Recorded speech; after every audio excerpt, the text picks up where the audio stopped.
Hello everyone, if you're new to my channel, consider liking and subscribing. It will make me feel wonderful if you do that. Thanks. By the way, I also have another Naruto and Luffy fanfiction channel. If you are interested, link is in the description. Koby's Choice by Sword of the Gods, Axe Hand. Morgan single-handedly shattered Koby's faith in the Marines, breaking his dreams. If a pirate is the first one to ever show you kindness in a world run by a corrupt justice, who do you follow? Well, the future king of the pirates, of course. I don't own anything. Adios. Oh Goda, my head, a low tenor moaned, the voice's owner bringing one arm up to cover his eyes. He was laying in a plush bed, one he was all too familiar with the familiar beat of a hangover banging a rhythm inside his skull. Waking up hurts. 5 more minutes, hot stuff, another voice muttered, this one distinctly female and very close. What she said, another woman groaned from the other side, you aren't leaving yet. The man in this pile of bodies and sheets was a pink-haired youth of 18 years, his hair more messy than usual and down to his neck. His forehead had several scars, the most notable being an X shape on the left side of his temple. At full height, he stood just over 6 feet tall with a body many men and women had lusted after, few truly knowing who he was, however. Leaving? He asked, the word cutting through the haze of his thoughts for a reason he couldn't place. Leaving. Oh shit, they're supposed to start getting here today. He bolted upright, the covers falling away to reveal his toned, sculpted torso and the many light scars that adorned it.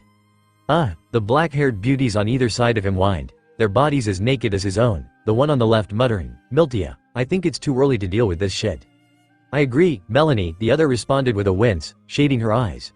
You'd think we'd be used to Koby's early rising by now.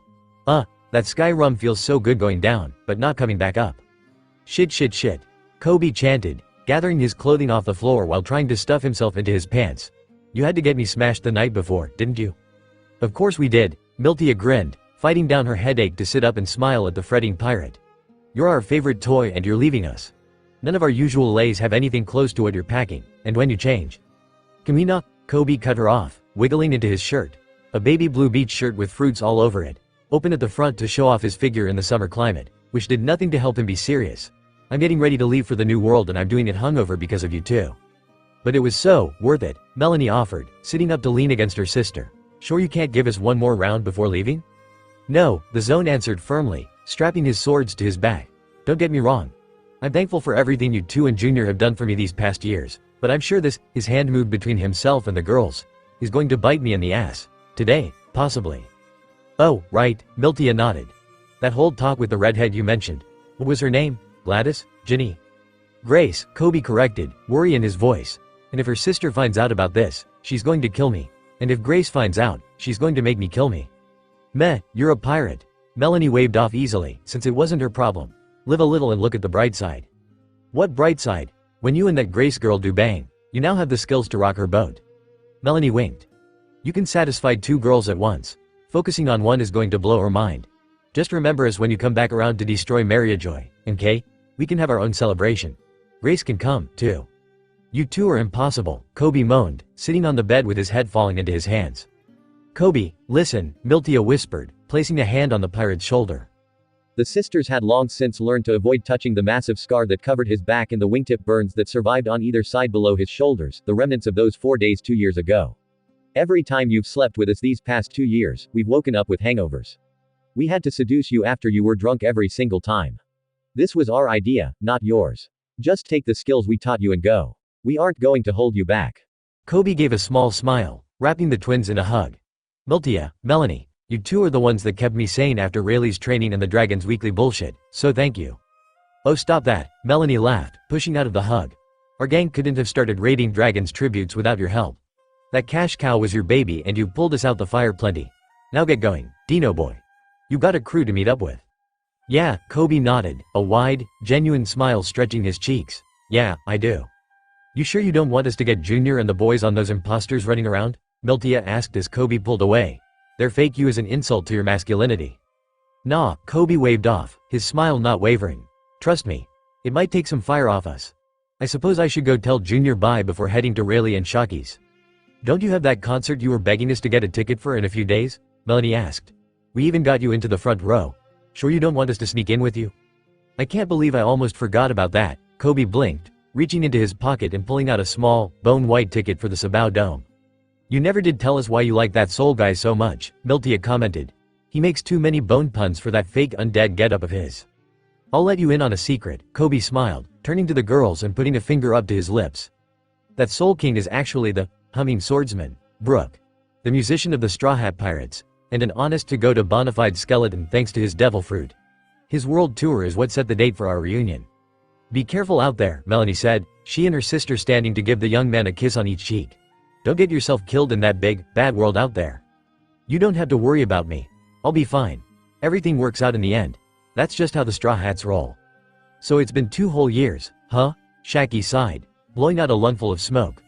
Rayleigh sat at the bar across from her, a drink in his hand. You and I haven't changed a bit, but I bet all the rest of the Straw Hats have gone and grown up like Coby. How is he, by the way? I haven't seen him for a while.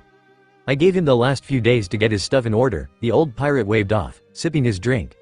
You know he was the one helping the Red Embers attack the Celestial Dragon tributes. He needed a little time to fully pull out of that whole job. Yeah, I got the memo, Shaggy grinned. I got a call from Junior this morning whining about losing his best boy and begging me to convince the kid to stay. Apparently he was good for their club, too. He's become quite the looker and the patrons appreciated it. Yeah, Rayleigh yawned. I'm aware. I've had to drag his drunk and drugged ass back more than once. Their conversation ground to a halt as the creaky door to the bar swung open, a man in green stepping inside. Shaggy and Rayleigh turned to look at him, a little surprised. Well, Shaggy smiled, setting a mug of nondescript booze on the counter. I didn't think you would be the first one back. The man questioned, the 3 swords at his side rattling as he fingered them out of habit. What, did those idiots go and get themselves lost? Oh, I wouldn't say that, Shaggy smiled. I think you're just very early. Oh, would you look at that? The reunions have begun. At the same time she spoke, Zoro tensed, turning to see a figure at the bottom of the hill.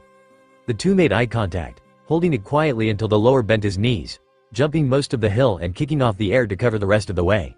The two were eye level now, the same height. You're taller, shrimp, Zoro smirked. I'm not a shrimp anymore, Zoro-sensei, Coby responded with an equal smile. His smile turned watery, however, the Rosset throwing his arms around the man who had started his path as a swordsman. Zoro tensed, fighting every instinct to cut. It's you. It's really you. I missed you all so much. Oh, calm down. Zoro's smile wave re-patting the young man on the back. Grabbing his shoulders, Zoro pushed Coby out to arm's length, inspecting him. You've grown up a lot, Coby, and I bet you're stronger now than when we split. I can feel how much stronger you are, Zoro-sensei, Coby said. Rayleigh has helped me hone my observation haki a lot. I bet I could give you a good fight now, even with the skill difference between us. Hey, we'll have to test that theory. Are you two gonna stand out there forever or come inside? Rayleigh asked, causing the pair to chuckle and step into the bar. Mr. Zoro, a man in a full body cast greeted, wiggling his fingers as best he could since that was the only part of his body that could move. We handsomely defended the Thousand Sunny through day and night, risking life and limb so you would have a ship to handsomely return to. Zoro blinked. Who's this guy? That's Duval, Coby answered in a whisper, still heard by Zoro over the sudden weeping of the rosy life riders. Because life was not rosy in that moment, Zoro shrugged, all but dragging his grown student to the bar. Where have you been, Zoro-sensei? Coby asked, taking a seat in the spot he'd all but claimed while living on the Sabaody archipelago. Coby leaned on the bar, accepting a drink from Shaggy. I've been here with another new shit show every week. I live with Mahawk. The drink Coby had intended to swallow didn't survive the end of the statement, the Rosset doing a spit take and choking. Zoro turned to him as if he hadn't just mentioned being around the man he wanted to defeat for 2 whole years. You what? Coby coughed. I ended up at Mahawk's home, Zoro shrugged. There were these monkeys there that knew how to use weapons and were crazy strong. They gave me a good workout every day. Well, this is the grand line, Coby nodded. I suppose that's par for the course. You know Kuma used to be a revolutionary. He technically still was one when he split us up, so he probably did that on purpose. I'm still mad at him, Zoro noted. Speaking of Kuma, have you been by the Thousand Sunny yet? I don't know what that has to do with anything, but no, Zoro answered. It took me 5 hours to get across this grove because it's so damn big. I needed a drink before going anywhere else. Coby bit his tongue, refusing to mention that any normal person could cover the diameter of this grove in 10 minutes. Yeah, well, Sunny's gonna be happy to have us all back. She doesn't know too many words at the moment, but she wouldn't let me out of her ropes for a good hour when I first came back. I'm not surprised, Zoro replied. There are so many people on our crew who are big ol' softies. That's, Coby cut himself off, another presence entering his scope of observation haki. Coby smiled as Zoro sensed it too, a half second later. Hey, Zoro-sensei. Let's go greet our shipwright. A couple days later, the bar was a shady, smoky structure where few civilized people visited. This wasn't much of a problem for the bartender, a large man on the wrong end of general looks, though it did keep the permanent population of the Sabaody archipelago away.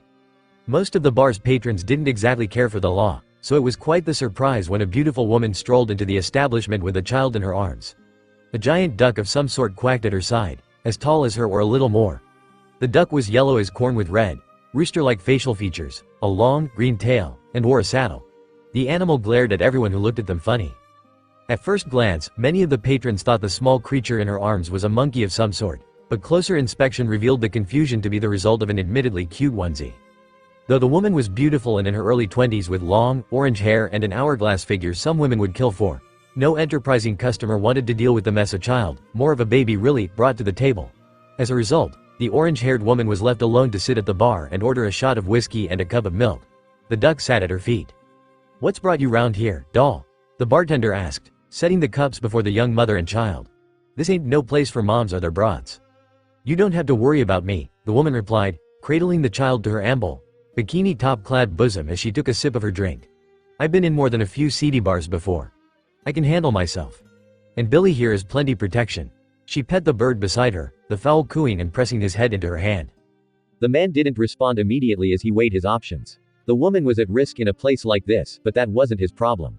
On the other hand, she was a beautiful woman, the first he'd seen in the bar in over a month, and the kid was asleep and the bird seemed docile enough. He shrugged. "Anything I can help you with? I wouldn't mind some information," the woman smiled, batting her eyelashes at the man to loosen his lips. "There doesn't seem to be nearly as many lawmen around as there were a couple years ago."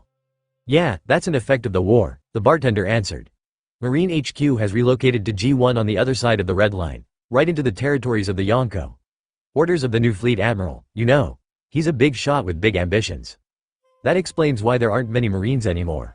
So what draws a woman like you to a place like this, and with a kid, no less?" The woman swirled her drink. "I'm meeting up with my husband and some friends. We've been separated for a..." Her words stalled as a gunshot rang from her left, the sudden bang waking the child. He jumped, tears of fear already forming in his brown eyes, so like his mother's, as he grabbed the strap of her bikini top. Billy the duck stood, placing himself between the gun and his master and her child, sparks popping over his feathers. "Mommy, that's scary," the boy whimpered, surprisingly calm and articulate for a child that looked as young as he did. Her arms tightened around him. "Shush, it's okay," the woman cooed, keeping her son's eyes away from the bleeding body on the floor a few tables away. "It's okay, sweetie." "Do you know who I am?" the fat man holding the smoking gun asked, either to the man he'd just shot or to the bar at large. His voice carried a light lisp, so his words didn't come out quite as powerful. "I am Straw Hat, Luffy, the son of Dragon. I don't have time for measly worms worth any less than 70 million berries." "Daw?" the kid began at the sound of the name, but his mother was quick to shush him, bouncing him on her knee. "No, sweetie. Ignore him. Okay. Wah," Billy muttered, eyes narrowed at the man in the wide straw hat. 55 million? Luffy laughed. "I've known preschoolers with bigger bounties than that. Take your ass back to pirate daycare." "We're the chosen ones, boy-o," an off-proportioned old man with a blue pompadour said, his arms crossed. "We can't accept any old riffraff that wanders by." "That's how these things go," a fat man with curly black hair and a long nose chuckled. "Sucks for you." "You bastard," the downed pirate hissed, hands firmly pressed into the new bullet wound. "I'll get you for..." "Shut up and die." Another shot rang out, this one final. "Billy, here," the mother muttered, bringing Billy around to her other side where she set her monkey onesie-clad child on his saddle. The woman then reached into her purse, the little toy ship she pulled out of brown and red sloop instantly distracting him. From his place on the duck's back, the child could sit and play with some measure of freedom, his mother's form between her son and the fresh corpse so he couldn't see it. "Gather up Allah da crew, gather up Allah da crew," the boy sang, not really knowing any other words to the old shanty. The ship in his hands swung back and forth in motions only a child's play or the Grand Line could replicate. Billy the duck sang along in wahs, bouncing the child gently. "Hey, bitch, AW," tearing the mother's gaze from her happy toddler and aerial companion. It settled on a short, portly woman with shoulder-length orange hair on her other side. "Your brat's being annoying. Shut him up." "He's not hurting anyone," the mother rebuffed with a wave. "Let him sing a little." The other woman didn't take too kindly to this, grabbing the taller woman's glass and smashing it on the floorboards at their feet. Like earlier, the sudden loud noise shocked the child into silence. Billy jumped to his feet, careful to keep the child on his back, and spread his peacock-like feathers threateningly. "Wah, do you know who I am?" The portly woman questioned with a scowl. I'm Monkey D. Nami, the daughter-in-law of Dragon the Revolutionary. When I tell you to shut your brat up, you shut him up. Yeah? The mother questioned, turning to face the smaller woman. Why? Bitch. In a second, Nami had a pistol in her hand. The weapon pointed between the eyes of the young mother. The patrons at the closest table stood and moved away, but the mother didn't flinch. Do you want me to make your brat an orphan? I'd rather you not wave that around in front of my son, the mother growled, staring the shorter woman down through the corner of her eyes. Be careful. Billy can produce electricity freely, and he's gotten very good at controlling it recently. Hey, baby cakes, Luffy called from across the bar. You're feisty. I like that. Why don't you ditch the brat with the bird here and come party with us? We'll show you a real good time. I'll pass, the woman refused quickly, batting the gun out of her face. I'm waiting for my husband and some friends. What? Luffy demanded, standing. His bulk moved the table in front of him, spilling drinks and food. Do you know who I am? No one can refuse me. Please. I'm way out of your league anyway. Wah, wah wah, wah. Billy quacked. His tail danced with little bolts of lightning, a few stray bolts burning lines in the bar and floor. One shot upward, shattering a light bulb. Its broken glass rained down on the table below, sending nameless thugs scurrying away in fear. Boss, maybe we shouldn't invite her, a reedy man with tanned skin and an overly simplistic face muttered, eyeing the bird. His hair was black and thinning despite his attempts at making an afro by squeezing it together with a gray yoga sweatband, a clear bald spot on the back of his head, and his eyes were simply two dots. He was dressed in gray with a pair of small tonfa strapped to his legs and had massive battery tied to his back. Sure, she's hot, but I don't think we need to deal with a kid or that electric bird. We had to get going, anyway. You, right, Jin, my man, a short human who was as wide as he was tall commented, panting. This one had pink hair a few shades off from maroon and was dressed in green lizard leather, two simple swords strapped to his back. His chin jiggled as he talked.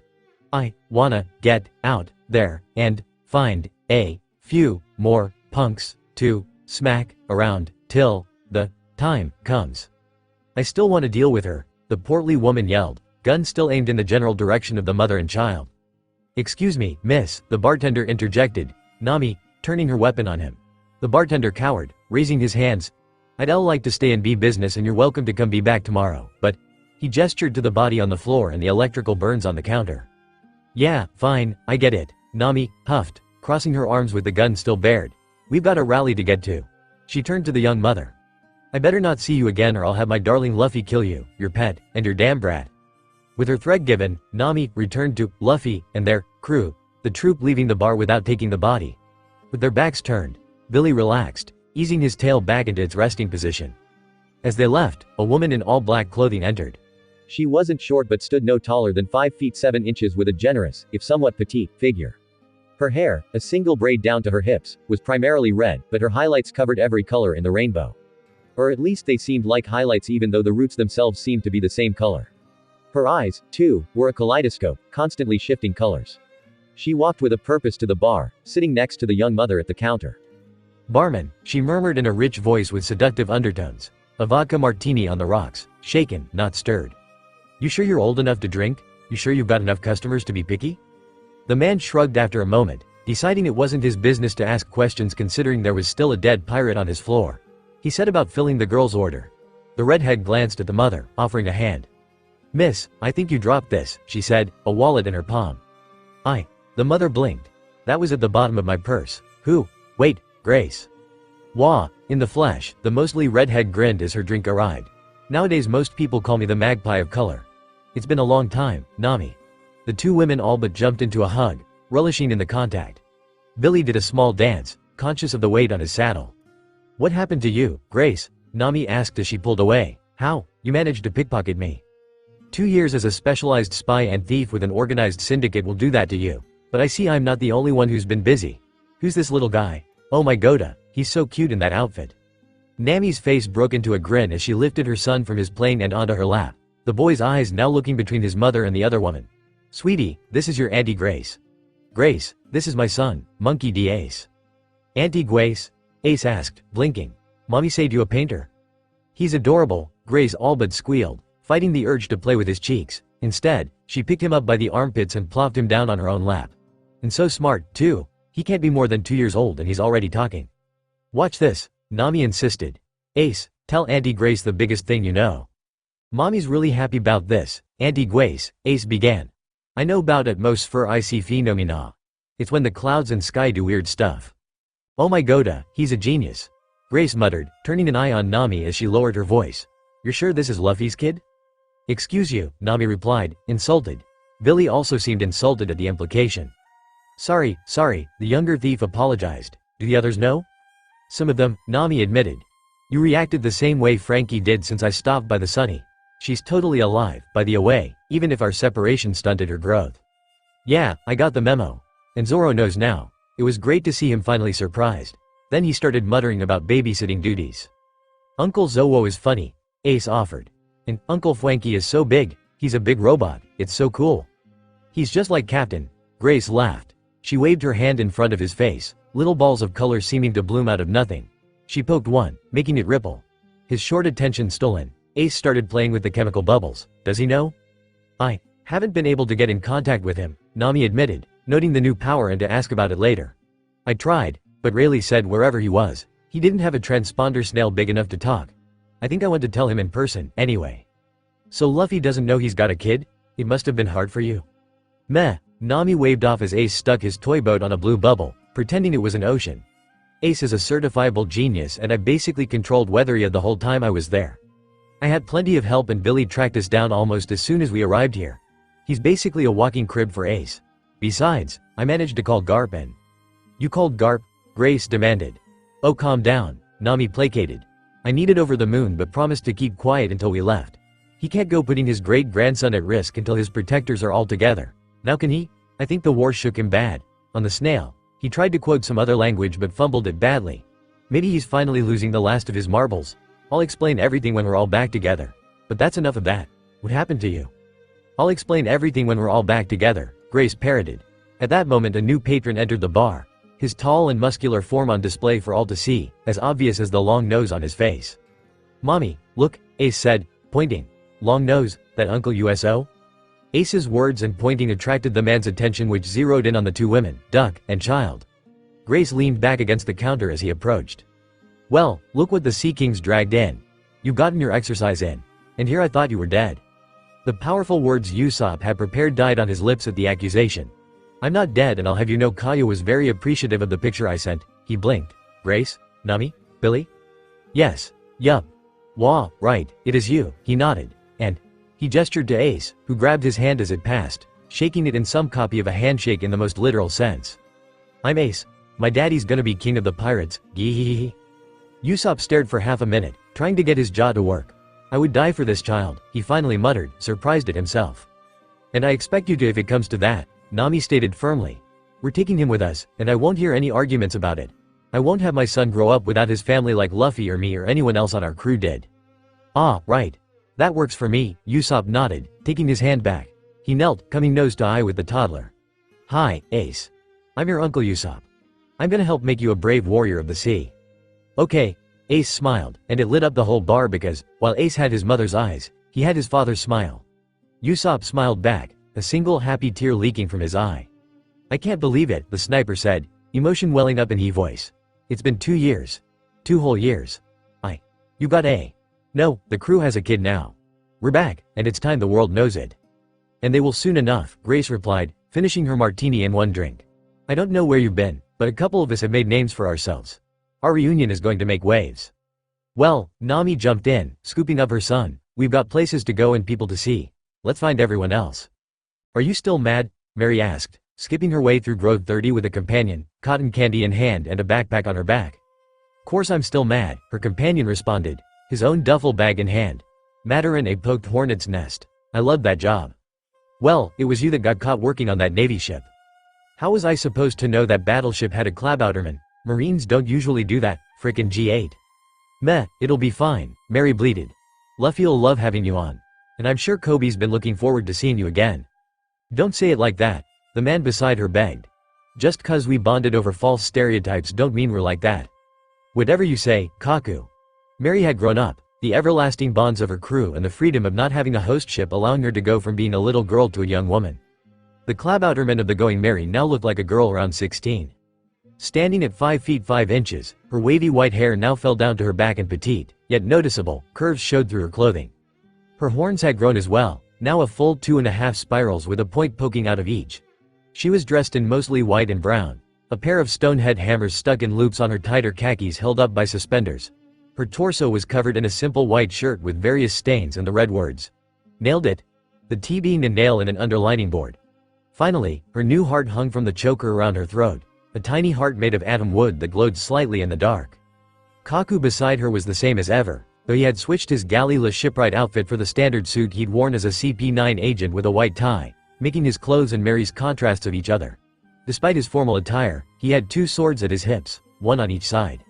They had had the unfortunate situation of Kaku being called to inspect a navy ship because everyone else was otherwise preoccupied, but while there, the ship's klabouterman, which was itself a misfortune because so few ships have them, and even fewer marine ships, had recognized him as a runaway and made his wanted poster fall into the lap of the commander in charge. Luckily, Mary had been preparing to sail that same day, so they managed to escape together. Iceberg had later called them to say Galila had managed to pass themselves off as ignorant of Spring Wind, Kaku's identity as a runaway to Vice Admiral Jonathan. But Kaku's run there was over. On the bright side, his severance pay covered their fare for the trip and then some. And for the record, the former assassin began for the who knew how many ed time, "I am not joining your crew. I'm just hitching a ride until I find where I belong." "I still think you belong with us," Mary poked, elbowing the square-nosed zone. "That is, unless you're going to run off with the Vinsmokes and Germa." "Oh Reiju. I missed you so much, your poison can melt my lips anytime. Can I have a special color, too? Bahahaha." "You squirt." Mary danced under Kaku's instinctive finger pistol, her own paper art keeping him at bay. "Koby or Reiju? Pick one to tease me about. Ya can't keep flippin' like a pancake." "It's just something with you and pink hair, Kaku. Bahahaha." Yeah. Laugh it up, lamb chop. I am not gaga over poison pink, and not horn, neither." "Ah, cute. A pet name, shut up." Mary opened her mouth to retort with another clever tease but paused as something lit up in her senses. Her eyes turned to the source, a small creature who was sniffing the air while holding cotton candy in one hoof. The klabouterman stopped short, the creature recognizing the smell and turning to them. The two made eye contact. "Chopper. Mary." The horned duo rushed each other, the humanoid reindeer jumping into the fairy's arms where she spun him around. Kaku stepped over as they finished, Mary setting the doctor back on the ground. "You're so tall, Mary," Chopper gushed, waving his arms with excitement. "If you've changed this much, I can't wait to see everyone else." "You don't look like you've changed a bit," Mary countered.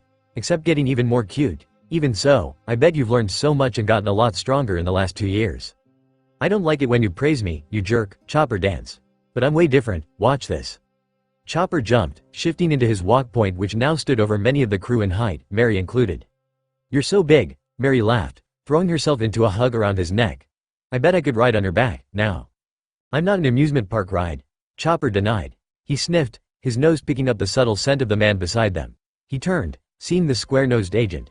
"Usopp?" "You've got me mixed up with Long Nose," Kaku waved off. "I'm the CP9 agent y'all kidnapped from Ennie's lobby, Kaku. Marion, I got found out on Water 7 and had to skedaddle on out of there, so I'm tagging along for a bit since there's a bounty on me now. Spring Wind, Kaku worth 76 mil. "Oh, okay. But I'm going to need to give you a physical so I can be sure to care for you. I am the doctor, after all." "Sure thing, Doc." Kaku saluted, causing Chopper to dance again, which looked very wrong in his walk point. "That doesn't make me happy, you jerk." "Oh, would you look at that," Mary blinked, gesturing to a group ahead of them. Icons-like discount members of their crew, specifically Zoro, Sanji, Robin, Chopper, Amy, Grace, and Mary. "We've got competition." To be fair, their Sanji looks like his wanted poster.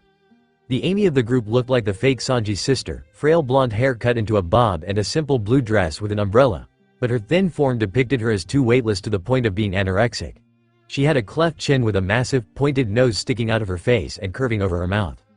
The fake Grace staggered on the other side, frizzy red almost pink hair in what looked like it was meant to be pigtails, but the hair wasn't cooperating.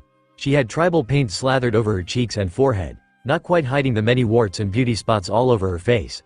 She was dressed in a too big smock that looked brand new and was carrying a large bottle of something, drinking from it every few seconds. Finally, the fake Mary of the group was male. They stood at only 3.5 feet and had clearly masculine features, a hat with ram's horns glued to it resting on their head. Despite the short stature, the fake Mary walked at the head of the group, dressed in a white raincoat. "What?" Chopper gasped, his eyes moving between the fake Mary and the real one whom he was standing beside. "Wah! But, how?" "They're fakes, Doc," Kaku offered, making Chopper jump since he forgot the man was there. I bet the moon there re-fakes for the rest of y'all out there, too. That's not nice at all, Chopper cried. Is that animal supposed to be me? At least you're the right gender, Mary commented. But hey, look on the bright side. What bright side? The Marines around here are so dumb, they should fall for it. That will distract them while we get away. I don't. Kaku trailed off, his mouth opening and closing. The trio moved to the side of the road as half of the fake crew passed them without a second glance. A couple Marines in obvious Marine garb followed the fakes, barely hiding. I stand corrected. Not for the first time, Mary giggled. Oh, I missed this kind of chaos. No, not that ship. A voice called in the distance, the man dressed in sackcloth tilting his shaded eyes up to see a fisherman fretting by the waterside. Oh no, that man. I thought my instructions were clear, I've doomed him to death. Please, sir, calm yourself, the robed figure muttered, stepping up to the fisherman's side. The local jumped, having not heard the religious man approaching. The man's features were hidden by the brown robe with a hood he wore, but little lightning bolts were stitched into the fabric at the bottom hem and across the back like wings. His hands were folded into the sleeves in front of his chest, and his voice was quiet, large red beads forming a chain around his neck. Though the rest of his skin could not be seen, the skin showing through his sandals and on his chin were a dark brown tan. All we do is guided through the rivers o' fate. What's gnawing at our soul, friend? We leave their presence, yet you still maintain this facade? Oh, I made a terrible mistake. The fisherman told the monk. There was a man here just now who was bored waiting for some friends to show up, so I invited him to fish with me. I pointed to my boat and told him I'd be there in just a minute, but when I came out, he'd gotten on the pirate ship next to it. They're already below the waves on their way to Fishman Island and I bet they're gonna kill him. Friend, could ya describe this man Tommy? He had green hair and 3 swords, and a scar over one eye and a big one across his chest. The monk smiled, his hood shifting. My friend, ya need not worry about that man. He will return. I know that man personally, and fate has cursed I am with misdirection. I don't know how that's going to help, just wait. Fate'll not take I am today. That man still has an ambition to fulfill. Hey, you, a new voice called, the conversing duo turning to see a smoking blonde in a suit. The monk's smile widened further. I need you to sell me some fish. I hear you got the best stuff at the best prices. Fair whom do ya cook? The monk asked, turning fully to face the blonde, his upper face still shadowed. The lovely ladies of the world and a future king, the chef answered. What's it to you, holy man? I'd certainly call you holy, since you're missing a few screws up top. Ya haven't changed a bit, I see, the man chuckled, lifting his hands to pull the hood back. His skin was deeply tanned, his black hair in cornrows and a small soul patch resting under his lip. As the onlookers watched, electricity sparked between the rows of braided hair. It's good to see ya again, brother Sanji. Jin, Sanji balked, almost losing his cigarette. You're a monk now? A lot of stuff happened, yeah, Jin smirked. He tried to keep his eyes off the smoke rising from Sanji's lips. He reminded him of the nicotine withdrawal he suffered in Burka since they didn't have tobacco there. I spent the last 2 years in a monastery in Sky. That don't make me any less of a pirate, though. I've come back top pledge myself to the future king. Do you two know each other? The fisherman asked. Yeah, Sanji answered, smiling. We're shipmates, but we've been separated for the last couple years. Sanji's face shrunk, as if he was reliving a horrible time. I've been in hell itself. I guess I was in heaven, then. Godland Burka, actually. You got angels and I got demons, the cook growled. That's not fair at all. I'm sure it wasn't that bad, Jin waved off. You don't know, Jin, Sanji muttered with a 1,000-yard stare. You don't know. Kukuku. I'd pity the poor chef if I didn't enjoy his despair. What is that? A voice in the distance asked, its owner pointing out over the water. Following their finger, Sanji, Jin, and the fisherman saw that the water was bubbling fiercely. As they watched, 2 halves of a galleon broke the surface, the center cut clean through. That had to have been a Sea King attack. No way, another bystander denied. It looks like it's been cut. But what sort of person could cut a ship that big? Jin and Sanji turned to look at each other, the former with a grin and the latter with a scowl. Sanji muttered a curse under his breath. Damn. Of course I run into him before any of my beautiful melorines. Ah, and here comes the wayward sword brain, Jin twitched. Shut up, ya bastard, Jin whispered under his breath, shaking his head. What was that, Jin? Nothing, brother Sanji. Why? A panicked voice cried from the sinking ship. We didn't do anything to you, you monster. And you crushed our dream of going to the new world without a second thought. It was your own bad luck, the swordsman in green replied, replacing one of his 3 swords. You have no one to blame but yourselves. You got on our ship, I always did like this one. Brother Zoro, Jin yelled, waving an arm at the pirate. It's good to see ya well. Oh, you guys are finally here, the swordsman blinked, jumping on land next to the shocked fisherman. the ship sinking in the background. You're number 7, Jin. And you're number 11, Curly Brow. And what number were you, Mosshead? Sanji growled, prompting Zoro to smirk. Number 1. Huh, be you. Sanji sputtered. New outfit, Jin? The swordsman asked, indicating his robes. New scar, brother Zoro? Jin rebuffed, gesturing to his eye. Really leaning into that monk aesthetic, Sanji commented before turning to Zoro. You're uglier than ever, Mosshead. Like you're one to talk, swirly brow. Ha ha ha. Jin laughed. How I've missed y'all. For once, we agree. Kukuku. This is Soup here, Frankie all but yelled, striking his famous pose. The ship he stood on, coated in a rainbow translucent film of sap on the coast of Grove 17, literally roared in approval. Ropes from the rigging doing some copied version of clapping without actually making any sound. Frankie struck another pose, inciting another roar. What the hell? From above, cutting through the yell, Frankie turned, but couldn't find anyone on the shore. You look totally stupid right now. Ow. That's super not nice, you know? Raw?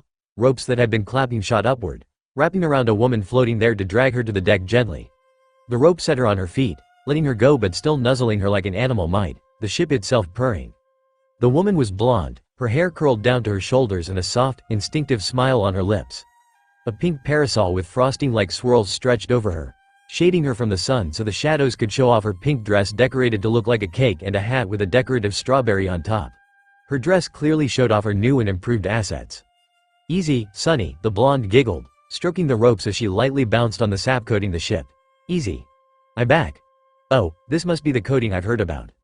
Well, Frankie smirked, walking toward her. If it isn't our super weightless woman and chocolatier, the beautiful Amy Pallant. The air around the ship was still as the cyborg finished his declaration, striking his pose once more. Amy blinked, then blinked again, raising her legs to float in place with the use of her powers. You look ridiculous, Frankie. What happened to you? Oh, Frankie slumped, drawing small circles into the ship's coating with one giant, metal finger. I thought I looked cool, he and Sunny liked it. I think he looks fine, a new voice offered, turning Frankie and Amy's attentions to a woman in a black dress and white hat. Sunny happily roared again, ropes reaching for the woman who waved them off with arms sprouted from the ground. Robin.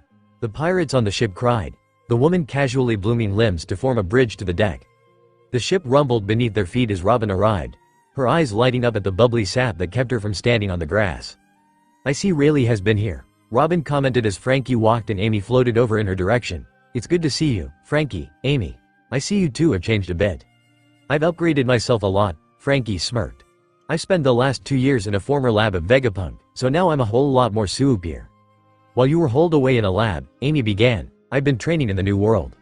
You've already been? The cyborg gaped as Robin let out a small laugh. Well, Amy muttered. Yeah, but maybe we should avoid that place as best we can. I kind of made a promise I don't want to keep. It can't be that bad, Frankie waved. It's not like one of us has to get super married or anything. Well, you're kidding, Robin laughed, breaking the tension that had formed, and they silently agreed to deal with whatever the promise was when they got there. It's great to be back, Robin smiled. Is there anything else we should know? We aren't the first ones here, Frankie offered. Coby spent the last 2 years here, helping comfort Sunny. Zoro was the first one back and Billy and Nami are here, too. She's got something superior to tell everyone, but I'm sworn to secrecy. I bet others are on the archipelago, but they haven't made it to Sunny yet. By the way, have you seen this? Robin asked, holding up a music poster advertising the final stop of the Soul King Brook World Tour at the Sabao Dome there on Sabaody. It was scheduled for later that day. What? Amy demanded, snatching the poster. How have I not seen this before? Yeah, I've seen it, Frankie sighed, walking over to a deck chair and sitting down, opening his stomach fridge to pull out a cola. Brook doesn't look like his wanted poster anymore and he's made a new name for himself. I don't know if he'll leave Stardom and come back to the crew today. HRRMM, Sunny whined beneath them as each of them considered the odds. A figure in a cloak of spotted white fur stood on a dock on Sabaody's Road 27. A backpack of completely normal size and proportions against his back.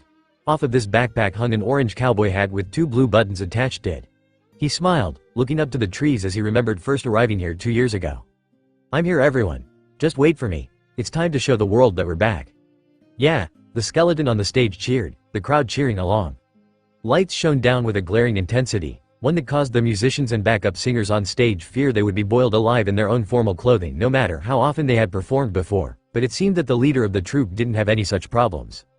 If one were to ask him, he would say it was because he didn't have any sweat glands. Whether others believed such a story was questionable. Even so, the famous singer thrived in the limelight, pointing one bony finger out over the sea of adoring fans. You love me down to my bones. The crowd answered, going wild. Bone, the skeleton yelled. Bone, the crowd echoed. Bone, bone, bone. Boonie, yeehaw.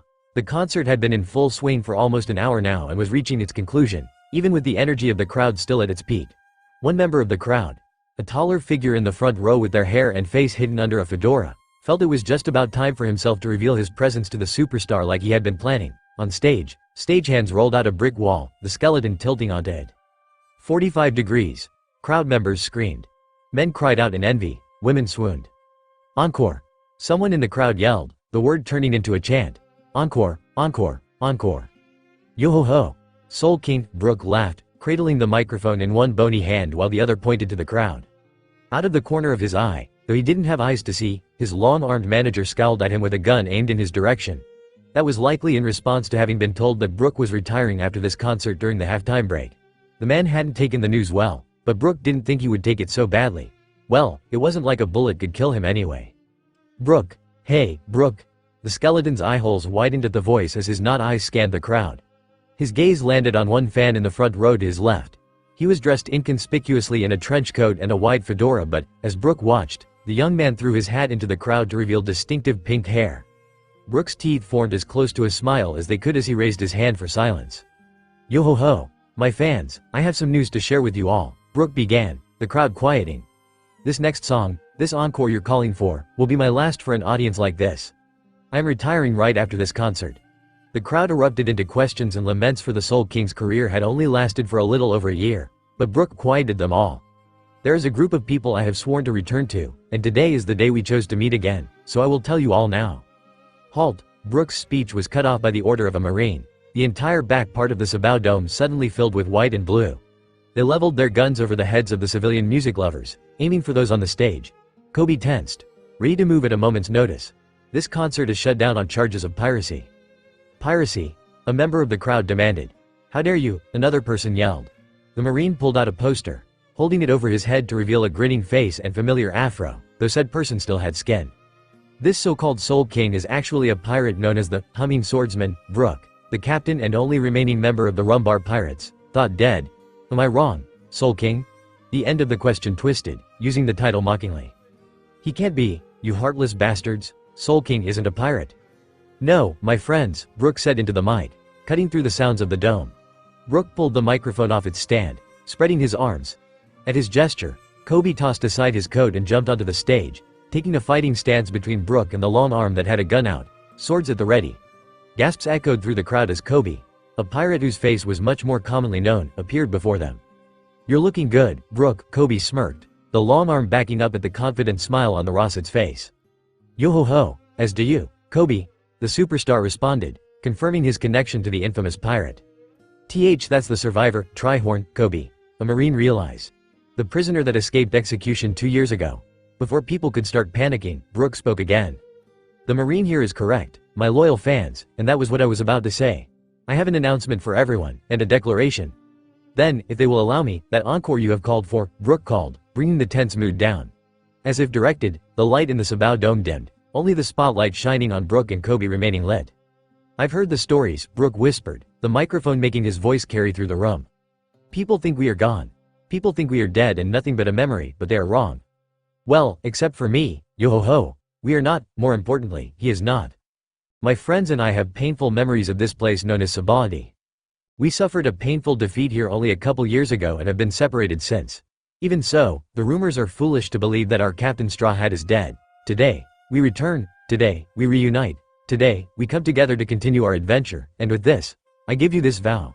Brook stepped forward, one fist raised to the heavens. As the musician of the Straw Hat Pirates, I tell you that our Captain Monkey D. Luffy will find the One Piece and become the king of the pirates. Silence fell over the crowd, even the Marines at a loss on how to answer the claim. And to kick off our new adventure, I prepared a song, Brook continued, glancing at his band. Members of the band, my lovely chorus, will you join me for one last song? The band members and backup singers shared looks, debating. Brook strummed a strong chord on his guitar. Have no fear. My music does not just have soul, it has true power. One saxophone player shrugged and pulled his horn to his lips, the rest of them falling in line. I call this song New World, hit it, 1, 2, 1, 2, 3, 4. Fire! The head Marine ordered as the song began. Coby jumped in front of Brook. Armor mode! The zone yelled, snapping into his defensive form a moment before the bullets pinged off his bone plating. In the 2 years the crew had been divided, Coby's forms had evolved and he'd managed to master them without the need of his IQ plants, though it could be theorized that their use caused the evolution. Coby's armor mode now stood as tall Brook, his bone plating layered over his back like an ivory armadillo. Said bone plates had spinal ridges all the way down to his tail, a further warning to not attack him from behind. 6 spikes grew from his tail, the appendage more prehensile than its base form. Gauntlet-like bone circled his arms and legs, leaving his joints open, a necessary weakness in exchange for maneuverability. His stomach was uncovered for the most part, only a sheet of cartilage over his chest as a meager but malleable last defense. Finally, his faceplate had taken on a skull-like visage, 3 lines like teeth coming down over his mouth and 3 small, pointed bumps, the only sign of his usual horns. Citizens at the back of the room rushed the Marines as the situation registered, begging them to let Soul King finish his song. Coby decided they shouldn't have a choice, shifting into his slasher mode and jumping over the crowd and into the Marines with a shave-enhanced moonwalk. Coby's slasher mode had also matured, now also taller than its previous iteration. Long, lean muscles bulged under gray-green scales as the zone crossed the not inconsiderable distance between the 2 sides of the dome. "Oh yeah. Take it home now," Brook sung as Coby hit the Marine, giving the orders with his foot, pressing him into the floor. As he did so, his appearance cleared for the Marines to see. He stood nearly 7 feet 10, almost to the point of lankiness. His arms and legs were longer than they should be, his nails like razor blades on the edges of each of his fingers reaching down to his knees. Like his nails, the horn sprouting from his nose was long and this, stretching to his forehead, while the other 2 were nothing but pinpricks on his fringe. His tail lashed from side to side, as much for balance as to show off the wicked barb resting at its end, cracking the air like a whip. Some people may call my friend a weirdo. It may be true that he started from zero, but even though he doesn't walk the straight and narrow, he's got a heart of gold just like a hero. Oh, yeah. Get him, another Marine yelled, the rest shaking off the untrained citizens to charge the Rosset pirate in their midst. Coby smirked, falling low and baring his claws. Marines surrounded him, Coby spinning in a circle as he formed a sharp wind around himself. Needle twister. Men like him can't help themselves from dreaming. He gazes toward tomorrow and it's gleaming. But every day your dream fights against reality, it seems. A struggle to be free. If I were alone, I may surrender. That wheat's too heavy for me, but when I hear him say it, then even I can believe.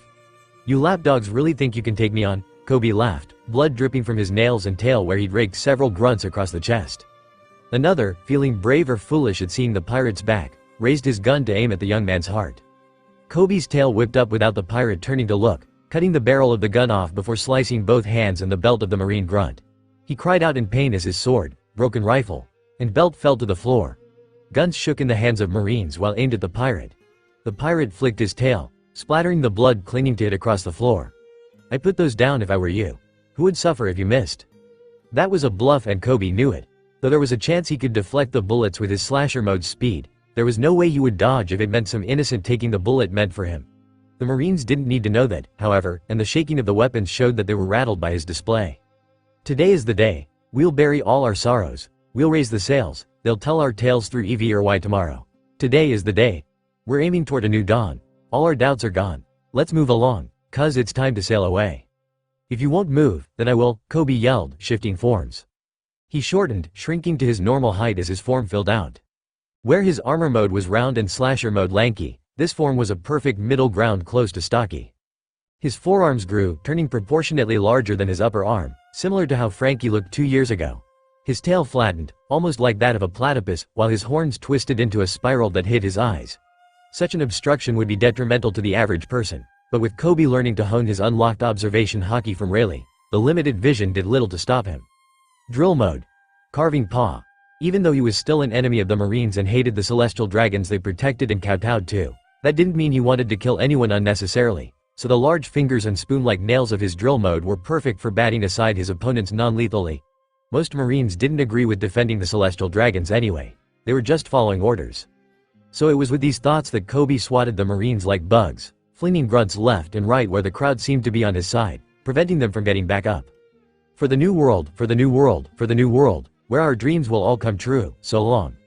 With his last lyrics sung, the band let out a series of staccato chords as Brook did a short dance, ending with his hand in the air. The wall behind him exploded, sending patrons screaming and a cloud of dust up to hang in the air. Through this hole flew a rosy life rider on his flying fish. Low enough that Brook snagged the harness near the tall and was dragged along over his fans. Koby, having knocked out his last opponent, turned to see them coming, gasped, and jumped for their surprise ride, dropping his transformation as he did so. "You skinless traitor," Brook's long-armed manager yelled, his pistol firing bullets past them. Luckily, he was a poor shot. "I'll get you for this, you hear me?" Yo-ho-ho-ho. Brook laughed as the fish smashed through the Sabao Dome's front doors and rose onto the air. Brook was dangling by a hand with Koby latched onto his ankle. He hoped Brook didn't lose his leg considering he didn't have any muscles or ligaments to hold it there. That was some excellent timing. Shaki was listening in on a snail. The writer replied, "You can thank her for all the setup." Handsome would have come himself, but he's still in his full body cast. "That was great," Koby laughed, elated to be with another of his crew members. "I hope you remember some of those lullabies, Brook. We're gonna need them." "Why do you say that?" Brook asked, both pirates climbing upward to sit on the fish properly. "You'll see," the Rosset answered. "I'm not allowed to tell." Bada bada bad up. Bada bada bad up. "Hello," Koby answered, pulling his snail from a holster within his shirt. Over the last 2 years, his baby Den had outgrown its old cradle, moving into a proper shell. It had also turned a shade of green, not unlike his zone-formed scales, and grown some pink hair. Go for Koby and Brook. "So that's where you were," Frankie's voice said. "Well, it's good to have our super skeleton back." "Yo-ho-ho. As if I would miss this for the world. What's going on, Frankie?" "It looks like there's some super big trouble brewing on Grove 46, Frankie commented. "I'm catching up with everyone so they know to avoid it." "Thanks," Koby replied. "We're on our way back to the Sunny." "Super. Once you two are back, then only Zoro, Sanji, and Jin will be out. Well, I bet Luffy's on the island by now, but we haven't contacted him yet. Everyone else is here. We'll see you soon." The snail went to sleep with a CA lick, leaving Koby to smile for a few moments of silence. Shit, go to fuck damn. "My word, Koby," Brook gasped, idly strumming his guitar. "Since when has your vocabulary shifted so radically?" "Since I started hanging out in the better parts of the SA's underworld," the Zone answered, turning to Brook. "I've had 2 years to think about it, and I still don't know what I want to tell Grace when I see her. This is my second chance at a first impression, and I don't want to blow it. My first one was embarrassing enough." "Yo-ho-ho," Brook laughed. "It's not funny, Brook," Koby whined. "I've changed a lot in 2 years, and I bet she has, too. We don't have that chemistry we were making all those years ago anymore." "Yo-ho-ho. My apologies, Koby," Brook chuckled. "I shouldn't be laughing at you. Relationships of the sort would usually be prohibited on such ships, but I suppose Luffy and Nami set that standard, yo-ho-ho." "So," Koby blinked. "Do you have any advice?" "Nope." "Brook. Everything looks like it did 2 years ago," Luffy muttered, looking around him in awe. As a consequence, he wasn't watching where he was going, which led him to bump into someone. Said person was considerably taller, wider, and heavier than the man with a hood. But Luffy was far more dense, so it wasn't him sent back into the dirt. "Oh, sorry about that." Luffy apologized absently, staring as a group of people painting a giant bubble with liquid metal. "You little bastard." The fat man growled as he stood, pulling a gun and aiming it at the one he'd bumped into. "You should get on your knees and beg for my forgiveness cause I'm not into mood to deal with shit." "I would listen to him if I were you," a female voice recommended, Luffy turning to see a woman with orange hair. "My darn pirate. He's gonna be the Pirate King." Luffy turned, eyeing the man. He blinked. "Nah, I don't think so." "What?" Luffy's relaxed denial got a rise out of the rest of the viewers, both the man's followers and the many bystanders. "What does that guy think he's doing?" One citizen questioned. "He's staring down the Straw Hats without even flinching." "He's either really brave or really stupid," another commented. Luffy's eyes widened. "Straw Hats? As in plural?" He turned, registering that the followers of this guy somewhat resembled his crew. There was a guy with a pompadour like Frankie's, and the woman's hair looked like Nami's, though not nearly as pretty. Actually, hers was pretty ugly compared to the real one. There was also a short, wide man with pink hair and 2 swords, a guy with gray clothes and tonfa with a large battery, and that guy had hair like Usopp. Actually, the hair seemed to mostly be the only thing similar to any of his actual nakama. "I am Straw Hat Luffy," the jerk he'd knocked over claimed, indicating the rough straw hat he wore. "I'm one of the supernovas, the man who took on the admirals at the Marineford War, the son of Dragon." Luffy didn't care about any of the man's words. He could stand people trying to pretend to be him even if it dragged his name through the mud. His eyes were focused on the fake Nami, whom he considered to be an insult to his actual wife. Really, he hadn't seen her in 2 years, but he was certain she would never let herself look like that. She had too much pride in how she looked. The crew goes silent for a bit, and this is what people think they would look like and act like now? Are they stupid? Hey, Captain, the fake Usopp interjected, confidence oozing from his words. The guy seemed scared. I guess he didn't know. Maybe we could use him as an example, the fake Coby suggested. Teach those new guys what happens if they fight us. Nice idea, the fake Jin agreed, pulling out his tonfa, crossing one over Luffy's neck. A very small electrical charge buzzed inside the tonfa, but Luffy couldn't feel it. Listen, pal, we're on our way to a rally for our new recruits. Why don't you join us? Not that you have a choice now that you've crossed my darling Luffy, fake Nami giggled. I guess I have to, Luffy muttered, allowing himself to be led onward. If there were this many fakes of his nakama, they had to have a whole crew. And if there was a whole crew with a rally, he was going to crash it. What better way was there to announce the Straw Hats' return to the world? Back on the Sunny, a majority of the crew members watched as bonds closer than family were reunited. Uncle Usopp. Mary, Usopp charged the Klabouterman he'd all but legally adopted 2 years ago, the mischievous spirit waiting until he was so close before destabilizing into her heart, leaving Usopp to fly over her empty clothing and faceplant into the grass deck. Nami watched with a smile, having secretly tucked her son away in a nursery beside her in Luffy's room, a nursery she'd had Frankie build after arriving.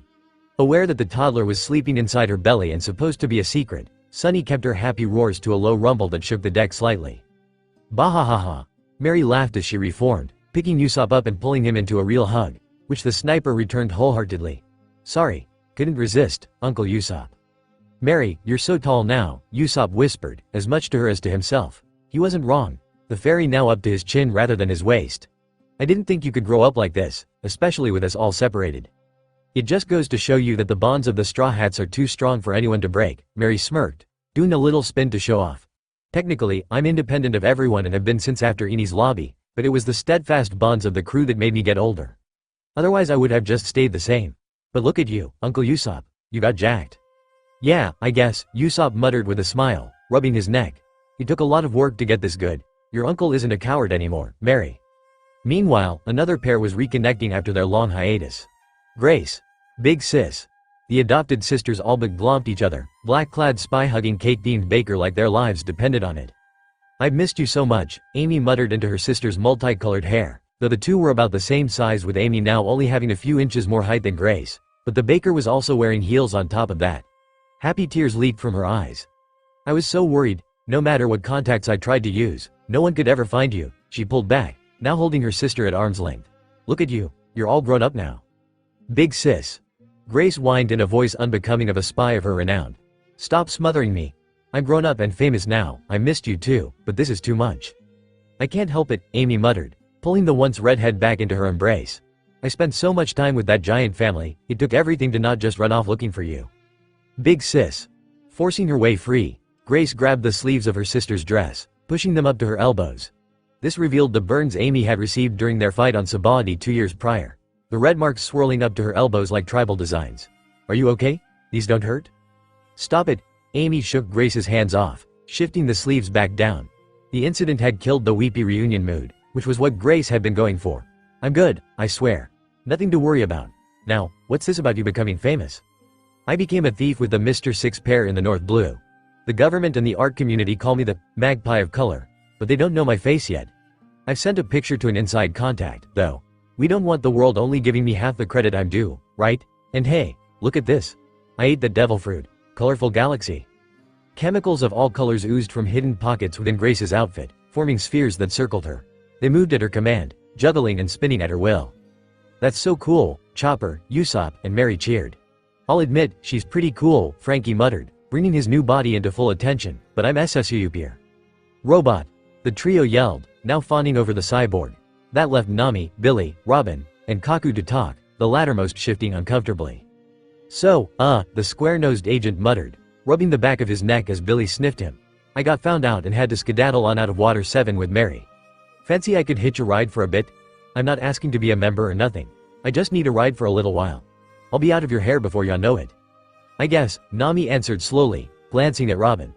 Luffy would accept in a heartbeat and you bonded with Coby well enough. I don't see why not, Robin. There are no qualms from me, the archaeologist responded. I was first your enemy, as was Frankie, and now we are like family. Having such a strong ally bodes well for us in the new world. Wah, Billy piped up, helpfully. Y'all sure change, the male ex-assassin commented. And y'all are aware there re-imposters copying y'all here on the archipelago, right? Yeah, I've seen some of them, Nami responded. Seeing how their fake Luffy was acting made my blood boil. Oh my, Robin blinked. Are they that bad? You have no idea, Nami growled. I was so close to setting the bar on fire with a lightning strike, but I managed to hold back, which was for the best since that's where I ran into Grace and Usopp, and they the fakes, I mean seemed like the kind of morons to attack anyone that looks like us. We don't want others getting dragged into things. Oh, Robin leaned in, bringing her lips closer to Nami's ears. And you're sure it didn't have anything to do with that surprise I can see in that new room on the 3rd floor? The what? Caken snooping with your powers. The navigator accused, the raven-haired woman shrugging without denial. A small smirk over her lips. Don't tell anyone. My lips are sealed, the archaeologist replied, her smirk growing. Ah, you might want to check on that surprise. You and your eyes everywhere, Nami sighed, rolling her own eyes. Now is just as good a time as any, I guess. Go ahead and round up everyone here. I'll be back in a few minutes. Billy, come. The bird saluted, following his flock alpha female as she made her way into the ship. Kaku turned to the remaining woman, an eyebrow quirked. What was that all about? The ex-assassin questioned. It's not my place to say, Spring Wind, Robin waved off. You'll know soon enough, but I think you should turn to more immediate concerns. Like what? Yo-ho-ho-ho. A very peculiar voice laughed, pulling all attention on the ship to the air where a flying fish was flying toward them. The ship rumbled happily under their feet as the fish grew closer, soaring over them. 2 figures jumped from it, landing on the grass silently. Yo-ho! It's wonderful to be back. Together, the two stood, one tall without skin or muscle and the other somewhat rugged with pink hair. All was silent for a second before motion returned, smiles rising on nearly every face. Well, Amy muttered, breaking the silence. I was starting to wonder when you would show up. Amy, Brooke replied, bending at the pelvis to bow. You're looking even more beautiful than when last we saw each other. May I see your panties? One of Amy's eyes twitched, the woman slowly closing her parasol. Hell no. With her yell, the Kilo woman swung her weapon like a bat, knocking Brooke's skull clean off and deep into the grove. Oh Gota. Kaku gasped. Holy shit, Amy, Coby gaped as Brooke's body wobbled and fell over, pelvis sticking up in the air. Did you just kill him? Brooke. Chopper screamed, rushing to his headless body with tears in his eyes. How could you, Amy? I'm sure he's fine. The woman waved off as the rest of the crew stared. It's not like an attack like that could kill someone who's already dead. True to Amy's words, a green, gaseous substance rose from the bones, taking the vague shape of Brooke. Oh my, Ghost, Brooke muttered, causing Chopper to jump away and hide behind Coby. For a second there, you made me jump out of my skin. Ah, but I don't have any skin to jump out of. Yo-ho-ho, skull joke. That super scared us, Frankie yelled. Darn it, don't do that, Usopp muttered, clutching his heart. What the hell? Kaku demanded. Bahahaha, Mary laughed. I missed your skull jokes, Brooke. Speaking of skulls, you may want to go get yours back, Robin advised calmly. It wouldn't do for you to lose it, dooming you to continue our adventure without your precious afro. Oh dear, you're right, Brooke realized, floating away as quickly as his spectral form would allow. While that hullabaloo happened, Kaku blinked. Y'all've only gotten more interesting over the years. Kaku, Coby realized, starting to trek toward the square-nosed man. What are you doing here? How are? Hold it right there. Coby froze, a smaller hand grabbing the collar of his shirt. The Rosset gulped as he turned slowly, slitted eyes meeting angry kaleidoscope. I think there's something that you promised me a long time ago, Coby. Ah, gee Grace, the zone muttered weakly. It's, been a while? Yes it has. And while I know Kuma splitting us apart wasn't her fault, you weren't there. Grace's hand rose, smacking Coby across the face, leaving behind a blue handprint. Coby dropped to his hands and knees. I just want to be a barnacle, he whined, under the effect of Grace's sadness blue. I don't have the brains to be a human. Kya ha ha ha. Amy laughed, always welcoming the chance to laugh at Coby's misery. Damn right you don't. Grace agreed, bent over him. We finally get around to figuring out what's going on between us, and you go and throw yourself at a supernova and get caught up in the middle of an execution. Do you know how scared I was when I got that message? You have 2 years of heartache to make up for, you lovable moron. The spy grabbed him by the collar again, hoisting the zone to his feet where she wiped away the sadness blue with a thought. Grace, Coby didn't finish as the chemist spun them, dipping the zone low. Coby eeped as Grace hesitated, seemingly waiting for something to happen that may interrupt her. When nothing was forthcoming, she challenged the norm by pressing her own lips against Coby's. The action was so quick, Coby didn't have a moment to respond before it was over. You go, Grace, Mary cheered as the crew watched. Grace smirked down at the young man in her grip, making eye contact with him before letting go, dropping him on the grass. That's a start, she said, flipping her hair. You sure have gotten confident over the last 2 years, Ms. Goldenweek. Robin giggled as Coby stayed flat, trying to find his bearings and process what just happened. That means I win the bet. Nami all but yelled, turning attention to her on the top deck near her and Luffy's room, something in her arms and Billy at her feet. What bet? Coby and Grace demanded, now on the same page. I guess she's right, Amy muttered as the navigator started down the steps. Nami had the bet that you two wouldn't admit having feeling for each other or kiss until we were ready to leave for Fishman Island, and most of the time bets have clocked out. Actually, Zoro gets half the pot, Frankie noted. His super bet was that they wouldn't kiss before 2 years. But that will go to me anyway as interest on the debt he owes me, Nami responded. You bet on our love lives? Even I was in on it, Chopper offered. I thought it would take you 6 months after Skypia, and I was almost right. Shifting gears, Usopp interjected. Lest Grace take her paints and powers out and go on a rampage. I think Nami has something to show us. Indeed, Robin agreed, the anticipation cutting through whatever leftover tension there was. What is that in your arms? Alright, everyone, Nami smiled, the present crew plus Kaku drawing close to her. I know not everyone is here and a few of you already know, but you aren't allowed to tell any of the guys who aren't here, Luffy especially, alright? Yo ho ho, what's going on here? Brook asked, his spectral form returning with his skull. His body as whole as it was ever going to get. He possessed it again and walked over. What did I dear me? Everyone, Nami began, a wide smile on her lips as she turned her child so he could see the group, still dressed in his monkey outfit but with the hood lowered. This is my son, Monkey D. Ace. He'll be joining us on our adventure. The crowd was speechless at the announcement, those who had known, Coby, Frankie, Usopp, and Grace. Silent so their fellows could process the information. The living ship under their feet rumbled happily.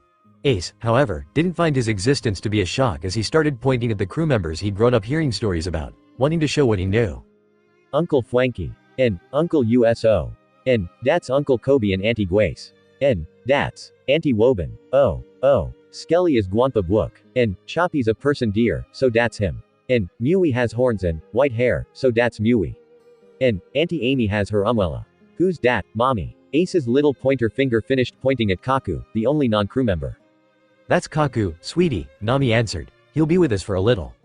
Okay. He's so adorable, Mary and Chopper yelled as Nami set him down. Ace was shorter than Chopper, coming to the doctor's shoulder and his brain point. Considering their close height, Ace and Chopper began playing a game of tag with the deer, indulging the boy's slower speed. This kid is how old? Amy asked as Ace and Chopper used her legs as a divide, poking their heads out on either side before Ace giggled and ran toward Frankie. Not even 2, Nami answered. Her own than you'd expect, but I think that's Luffy's genes. And he's a certifiable genius. Apparently the brains in his family skip a generation. He learns more every day, so I expect him to be smart enough to avoid danger in a couple months if not sooner. Hold on a second, Usopp interjected. You're saying that every other generation is a genius in that family? Yeah, Nami confirmed. Luffy got Garp's brains and Ace here got dragons. How did you come across that information? Robin asked, the group watching as Ace and Chopper continued their game while clambering over Frankie's robot body. The cyborg indulged them, moving with overemphasized mechanical motions. I managed to get in contact with Garp by using the Marine's anonymous tip line. I said I had information on the Straw Hats' whereabouts but that I'd only talk to Garp and they patched me through. He promised to keep Ace a secret until the world knows we're back. She tilted her head as Frankie started making super beep boop noises. I should go call him before he explodes, actually, Ace. Yes, Mommy, Ace answered, jumping off Frankie and jogging to stand before his mother with far more dexterity than a kid his age should have. I have to make a call, so stay on the ship and play with your aunts and uncles, okay? Okay, Mommy. Nami ruffled his hair, bringing a shining smile to the boy's face, before she retreated into the study. Ace turned to the crew, eyes bright. Nay, Uncle USO. Mommy said you're real good with shooting things. I would die for this child, Amy muttered, surprised. Damn it, Nami. Now I want a kid. Robin hummed beside her.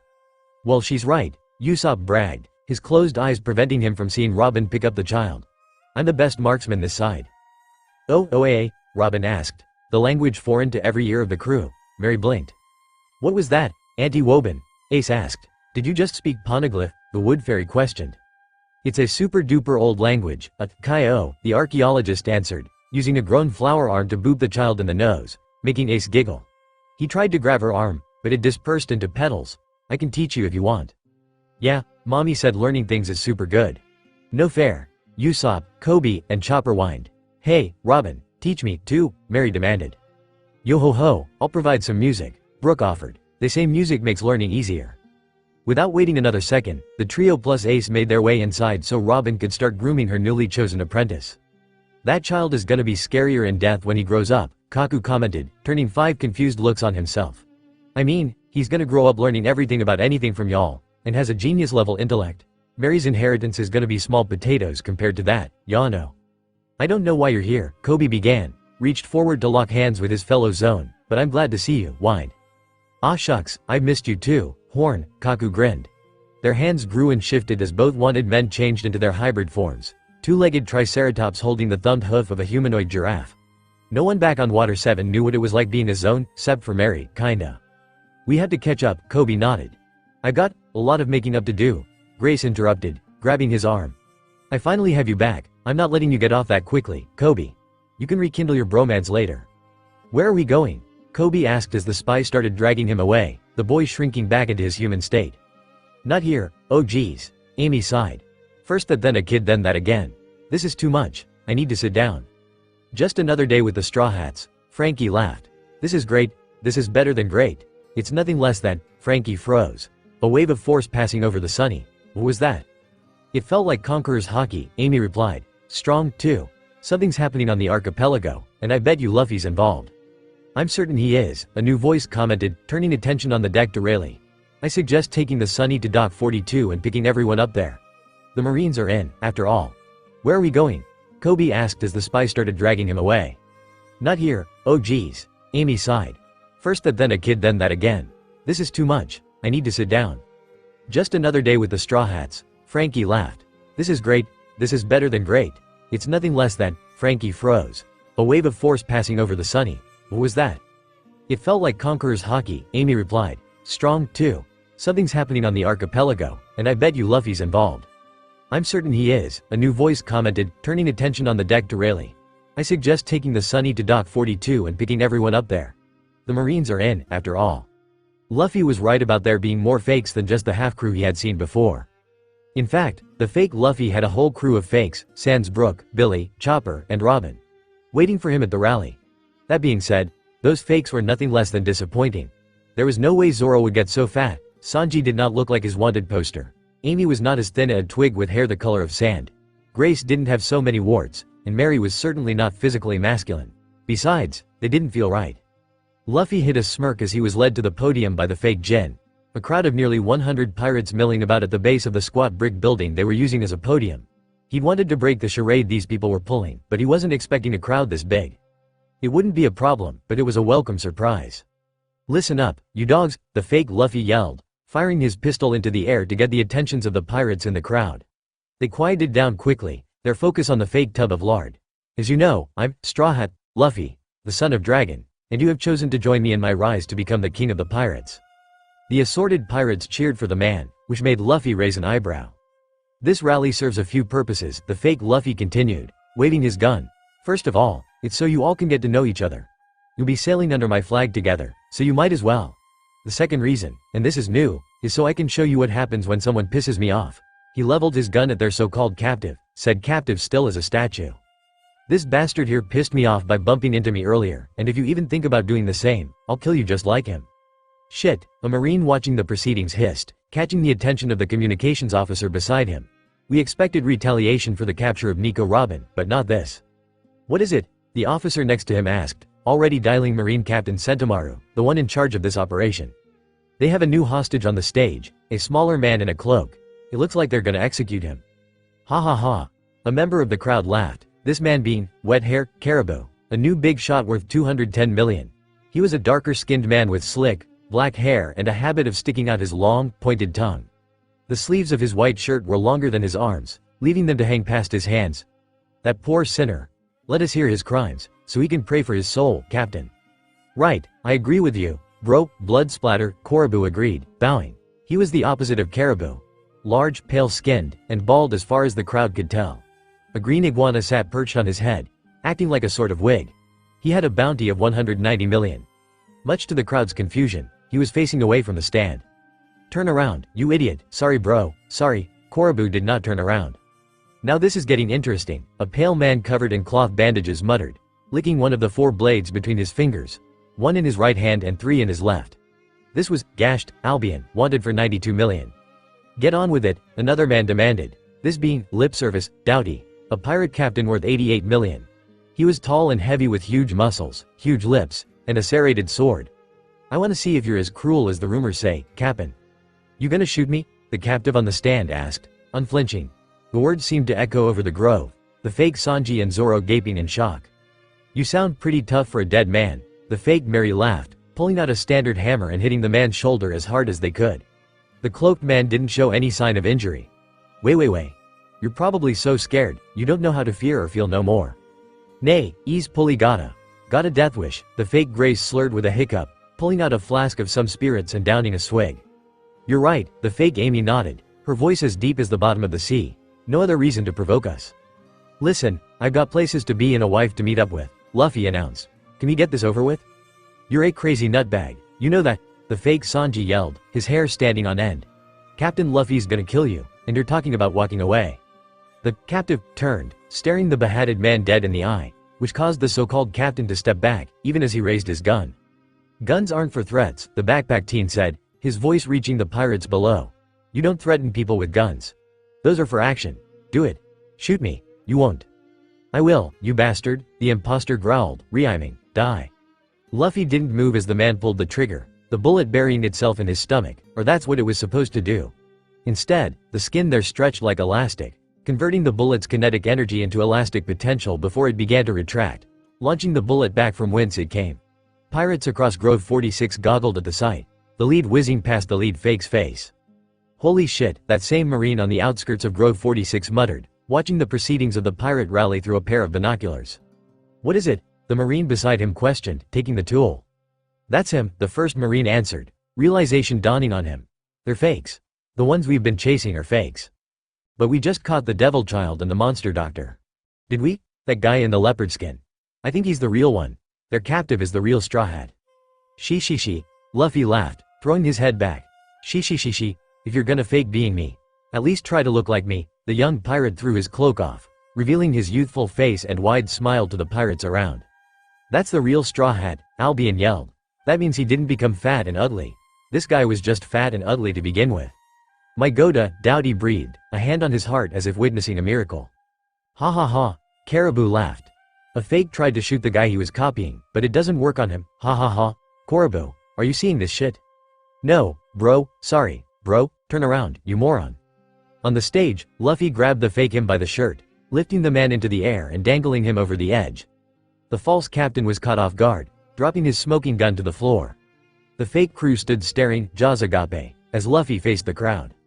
"Everyone, listen up," the teen yelled, a wave of force building around him.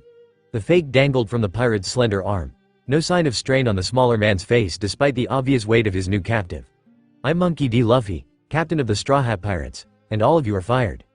NNN now hold on AS second, the fake Jin stuttered as the imposter in Luffy's grip started struggling. "And maybe we can WWW work S something out?" "Hey, man," Luffy muttered, one eye on the fake him in his hold. "You're gonna make me let go if you wiggle like that." The man froze instantly, hands clutching at Luffy's wrist.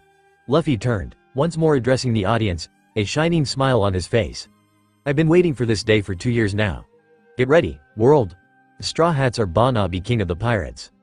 With his declaration, he released the building wave of force, Conqueror's haki surging outward with Luffy's voice. A couple of the pirates fainted, even if Luffy hadn't meant to make his spirit that strong. He just wanted it big. He wanted attention. He was making his statement and challenge to the world. And the world answered. Luffy's eyes widened as he tilted his head quickly 3 times in succession, swinging the fake him away from the lasers that tried to pierce his face. They impacted the hustle muscle mangrove behind him, exploding. Assorted pirates looked on in shock, many of them turning to find they were surrounded by Marines. One particular Marine, a tall, round man in red with a captain's coat, stepped forward with 2 pacifistas flanking him. "Straw Hat, Luffy," Marine Captain Sentomaru growled, pointing his axe at the returning pirate. "I knew you would be here. Turn yourself in and I may be able to get you a lighter sentence." "Why would I do that?" Luffy responded with a smile. "I've waited and trained for 2 years for this and I can finally meet my crew again. Why would I stop?" He blinked. "Oh, I know. Let's trade. You can have this guy who says he's me." The fake Luffy started struggling. Wait. Luffy didn't wait, tossing the imposter across the crowd to land at Sentomaru's feet. The man hit the ground with a sickening crunch and a scream, suggesting something broke. "My leg." Sentomaru only glanced at the man squirming on the ground, favoring a wary gaze at Straw Hat above. "PX5, who the hell is this guy?" The cyborg moved in response to the captain's query, focusing on the pirate rolling around in pain, clutching his right leg. Identified, the pacifista said. Subject is triple-tongued, Damaro Black. Bounty, 26 million. What? The assorted pirates screamed. Book it. The fake Amy yelled, all but one of the false straw hats running as fast as they could. The fake Coby tripped, getting pushed off the building to fall before waddling away considering his unhelpful bulk, cradling an arm. The only one to stay was the fake Nami, the woman sliding up to Luffy and grabbing his arm. Luffy, baby, she muttered, pulling his arm to her chest. Those fakes were so convincing. I'm so glad you got here to save me, she fluttered her eyelashes. Are you stupid or something? Luffy asked, pulling his arm away in disgust. You aren't Nami. You're the biggest insult to my wife I've ever seen. You're not a very good fake. Jay. How dare you? The woman yelled, still trying to keep up the facade. I am your wife. I'm the greatest good you're ever gonna get. No you're not, Luffy rebuffed, stepping away from her attempt to hug him again. Nami's taller than you are, and a lot better looking. She feels like a warm fire when I'm near her, and I can taste tangerines and smell ink when I feel her spirit. You make me taste bad seafood. Be you. Hey, axe guy. You can have this one, too. Get the hell away from me. The fake Nami dodged Luffy's grab, booking it the way the rest of the fakes had run. Luffy watched her go, laughing. You think this is funny, Straw Hat? Sentomaru demanded. Actually, yeah, Luffy grinned. People were pretending to be us. That's funny. We have you surrounded, even with all these other pirates here and I, Sentomaru, former head bodyguard of the genius Vegapunk, am a marine officer now. I'm taking you in no matter the cost. PX5, get him. Following orders, the pacifista charged a laser, firing a trio of beams into the crowd of pirates. There were 3 subsequent explosions, 2 in the center of the crowd to form something of a path and the last at the base of the brick building. Having cleared away, the cyborg moved, charging the supernova. Whoa! Luffy blinked as he started to lose his footing, the squat building crumbling below him. His eyes caught the machine's approach, causing him to plant his feet in preparation to jump. His legs bounced once, his skin turning pink and glossy, second gear. The pacifista fired another laser, but Luffy was no longer there, having disappeared with a shave to blur out of vision. He reappeared above the Kuma lookalike, spinning. Gum Gum Jet Battle Axe. With a mighty kick, Luffy drove his foot into the cyborg and the cyborg into the ground. It was so forceful that the machine bounced before making the crater, blasting air into the crowd like a slap to the face. He's not like the fake at all, a random pirate screamed. He took down a pacifista in one hit. Shit, Sentomaru muttered. That show earlier suggested it, but that proves it. Straw Hat knows hockey now. Luffy rolled in the air as his extended leg returned, landing in the crowd which parted for him. He turned a little, grinning back at the pirates. Hey, he began. None of you are part of my crew and I'm not hiring, but I wanted to make some noise so the world knows my crew is back. Wanna help? Well, lip service blinked. It ain't the invite I wanted, but who can pass up a chance like this? I'm always excited to make a little chaos, Albion replied, licking one of his blades. Ahaha, I don't mind. Caribou laughed. You're an honest guy, Straw Hat. Yeah, bro. I agree, Caribou nodded, now facing the broken stand. She, Luffy grinned, taking a fighting stance facing Sentomaru. Now we're just waiting for 3 more people. Who? The Marine demanded. Some friends, they're here. A few minutes before. You overgrown ape, Sanji yelled, a fiery aura around him. You clearly still don't know how to treat a woman. You perverted waiter, Zoro yelled back, a blue aura around him as he shoved his forehead into Sanji's, the two trying to force the other into submission. Women can do everything guys can. They don't need special treatment. I am not a damn waiter, you uncivilized barbarian. Prove it, number 11, please, Jin muttered beside them. Violence ain't answer between friends. Shut up, they both roared, rounding on the monk. Jin stood there under their glares, a widening smile on his face even as a yellow aura of his own took shape. Though the auras weren't physically there, the crowd could have sworn they were. Violence ain't the right answer, brothers. Jin pulled his arms from his sleeves, revealing that he'd already been holding his weighted tonfa in preparation to fight. Electricity sparked as he swung, Zoro and Sanji blocking with a sword and a steel-toed dress shoe respectively. It ain't, but it's the most fun one. The trio's smirks grew and Jin pushed them away, the bystanders around them backing up from the brewing fight. Taking ready stances, the 3 prepared to charge. Sanji's call was cut off by an unexpected wave of Conqueror's haki, the forcible rolling past them. All 3 of the pirates felt their eyes widen, a silent agreement forming that they could settle this later. That force came from the west, behind the chef. Jin flinched before glancing around, his gaze settling on Grove 46 in the distance. Y'all wanna check that out? He asked, putting his tonfa away. I betcha we just found Don Luffy. That's probably for the best, Sanji agreed, pulling out his snail which had a black shell with a crossed fork and knife painted on the side. Frankie warned us about trouble, so I'll let everyone know about it. Grabbing Zoro by the collar as he started walking the wrong way, Jin ran after Sanji while the latter dialed the number of Frankie's snail. The trio was on Grove 48, so they weren't too far away from the action, but the groves were a lot bigger than maps made them out to be. Ow! Frankie yelled from the snail. What's up, Cook bro? Did you feel that? Yeah, we're pretty sure it's Luffy making a mess like usual. Huh, the more things change, the more they stay super, are you just letting us know? I think we'll need to leave quick like, Jin offered, pulling up alongside Sanji with Zoro lifted over his head. Even this is Don Luffy, I get the feeling he's got marines on I am by now. G at Grove 42, a voice suggested, the trio of pirates recognizing it as Rayleigh. Shaki's contacts told her the fake Straw Hats were holding a rally on Grove 46 and that the marines were gonna crash it. Looks like Luffy got to them first. Of course he would, Zoro growled as Sanji started to hang up, the commotion becoming too loud in the distance to keep up the call. If someone is getting us, we'll be getting Luffy. CA lick. I was using that, Zoro growled. Sanji ignored him. I'll go scout ahead, the chef sighed, jumping up before using Skywalk to rise through the air. Impressive. Jin grinned. Wait for me, though. Sanji glanced back as Jin focused. Angel-like wings of lightning sprouting from the Virgin's back before the yellow electricity turned black at the base, the dark color growing until it covered all but the tips of the wings so they were black as the night, making Jin almost look like his namesake, a devil of lightning. Lightnin's Ascension, Jin named the technique, throwing Zoro at the blonde before rising into the air with a great beat of his new wings, the lightning taking tangible form due to the armament Haki coating it. Sanji dodged the ballistic swordsman, letting Zoro pass him without a care for the angrily screaming green-haired man. Jin rose to float next to Sanji, who kept himself in place by kicking the air itself. You have wings now? They work, the logia shrugged, a bead of sweat rolling down his forehead. Zoro crashed in the distance. I can't stay in airfare more in a few minutes, though. Then let's go, before that moss head ruins everything. Boa Hancock stood still as a statue on the deck of the Perfume Yuta, a small telescope in her hand. Her attention was focused on a certain ship with a lion figurehead in the distance as she waited. Sister, Marigold asked beside her. Are you certain this is necessary? Silence, Hancock ordered, never moving her vision from the ship docked by the grove. Of course this is necessary. He has resisted me every month for 2 years now.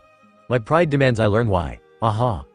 On the ship appeared a woman that matched the wanted poster hanging in Hancock's chambers, albeit a breathing, three-dimensional specimen lacking arrow holes. Not only was she older than the picture on the wanted poster, but the 2 years of separation had treated her looks well and she had a large duck that fit Luffy's descriptions of Billy. The outside of the telescope cracked in the warlord's grip. She is beautiful, the woman admitted with a growl, but that does not explain his devotion. Every month I tried to seduce Monkey D. Luffy and every month he rejected me. Me? The most beautiful woman in the world. Can I even claim that title when there is a man that does not want me? Sister, perhaps it is time to let it go? Sandersonia tried, only to jump back in fear as her eldest sister's heeled shoe cracked the deck where she had been standing. Be silent as your captain orders you. The Kuja fell into silence at her command, watching the ship as flying fish appeared to drop a moving skeleton and a pink-haired young man. Even so, Hancock continued to glare at the woman from afar, muttering to herself. I will defeat you, Monkey D. Nami. You mark my words. Shit, where is she going? On the ship of the Thousand Sunny, Nami retreated from where she had been talking with Nico Robin and an unknown man, Billy at her heels. Much to Hancock's ignorance, a good number of her warriors were hidden by the ports below deck, watching the ship for their own reasons.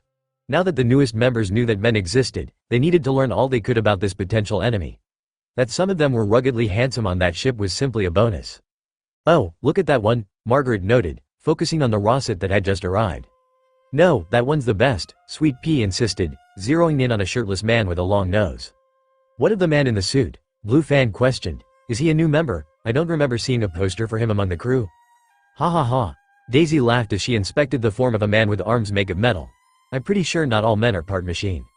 But the women on that ship look very strong, Neri noted, writing in her notebook. Oh, something's changing. The Amazons that had spyglasses focused near the center of the deck where a young woman with color LFUL hair had grabbed the collar of the Rossett. She spun them, dipping him into a position to press their lips together. What is that?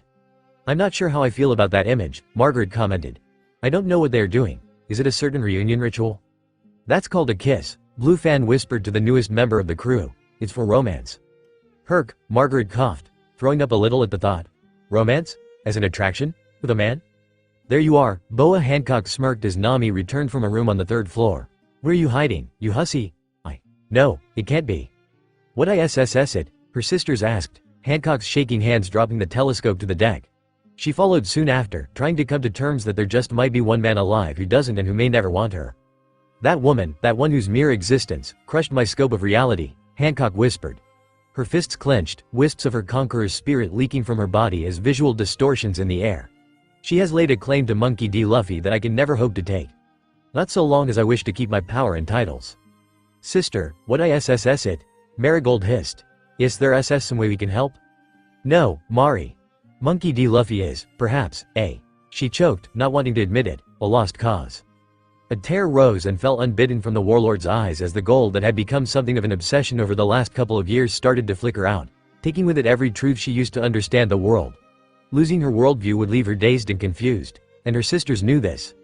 If a man could resist her forever, would the sunrise be the next truth to fail? Would water cease to be wet and fire cease to be hot? That wife of his, she has a child? But, sister, Sandersonia pointed out, grasping at straws in the hope of saving her eldest sister's mental state.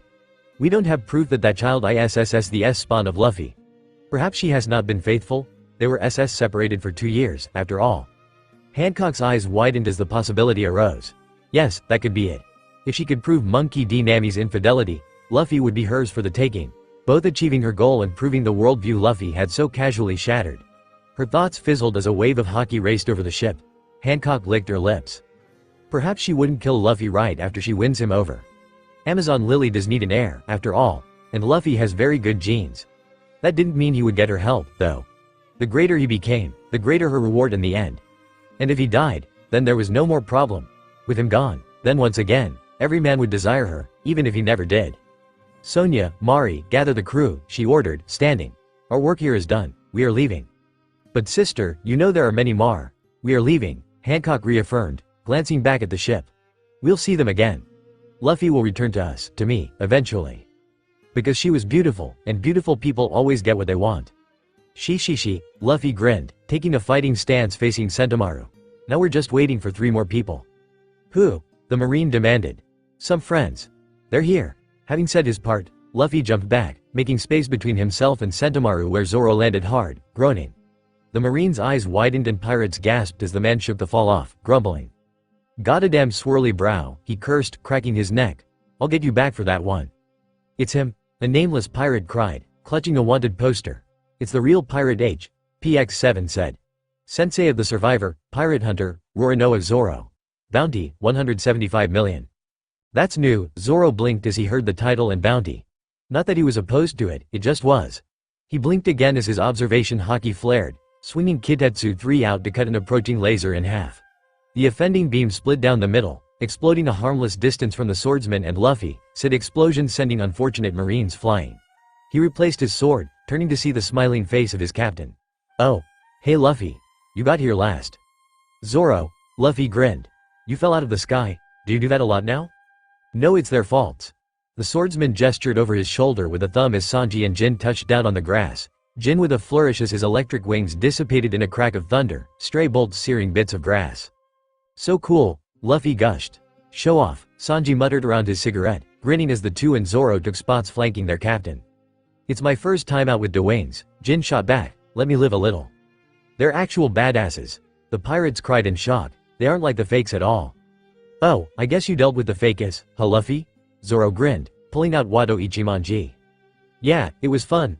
Luffy laughed. The fake you was fat and got along with the fake Sanji. And the fake Jin had an afro and a battery. This changes nothing, Sentomaru yelled to his fellow Marines. There are simply 4 straw hats to capture over 1. Men, get the other pirates, PX7, get them. Identified, PX7 acknowledged, taking aim at the group. Pirates, Straw Hat, Luffy, Pirate Hunter, Zoro, Electric Devil, Jin, and an unknown affiliated to the Straw Hat Pirates, engaging. You want to say that again, you tin can? Sanji roared as fire exploded around him, Zoro laughing in the background. The pacifista moved, but Sanji, Jin, and Zoro moved faster, all 3 behind it in the blink of an eye. Luffy coated his forearm in armament hockey and blocked the axe Sentomaru aimed for their backs. Bits of black lightning surged and fizzled as Luffy's hockey scraped against Sentomaru's. The pacifista, suddenly bearing all the damage the elemental trio had dealt, sparked. That's what happens when you fight, black-leg, Sanji, the cook nodded, his legs still on fire. Yeah right, shit chef, Zoro growled, sliding his swords back after using his 72 caliber phoenix. It was my cut that killed him. I broke his neck, Marimo, brothers, please, Jin muttered, stepping between them. Obviously it was my lieutenant, Tonfa that sealed his fate. The pacifista exploded behind them. They killed a pacifista in no time flat. The assorted pirates, once again, screamed, impossible. Bye. Luffy yelled, waving at the rest of the pirates. We're leaving, good luck not getting caught, she. You're leaving us behind? The crowd cried. Yeah, Luffy answered easily, glancing around as his observation picked up something. You got your own cruise and mine is here to get me. Everyone, jump. Luffy pushed Sentomaru back, sending the marine skidding, and jumped as high as he could. The trio behind him shrugged and jumped as well, just in time for a trio of flying fish to swoop down and grab them. Pirates and marines alike gawked as the Straw Hats disappeared into the distance. Damn it, Sentomaru screamed, his voice echoing through the grove under Luffy's laughter. Chase them down. The captain and first mate clung to either side of one fish, Sanji and Jin each on their own as Grove 46 shrunk behind them. She, Luffy laughed. That was so much fun, I knew you guys would find me. We just had to follow the sounds of chaos, Sanji replied, holding out a new cigarette that Jin threw a tiny lightning bolt into, lighting it for him. Come on. Everyone's waiting for us at the sunny. Wait, hold on, Luffy called, grabbing the side of the fish's mouth to make it turn around in the air. Circle this hill. But the marines, the pilot tried before noticing a figure below them. He nodded, doing as Luffy commanded. Rawly, the team yelled as the fish arched around him, the call slowing the pursuing marines to a halt in fear. On the hill, the white-haired man in question smiled up at the young man. Thanks for everything, really, for everything you've done for us these last 2 years, both me and Coby. I'll make you proud, just like your captain and Ace's dad, I'm gonna be the king of the pirates. I expect nothing less, the man smirked. Go, live your dream in the new world. He and Luffy shared a smile before the flying fish turned, carrying the 4 crewmates back toward their ship.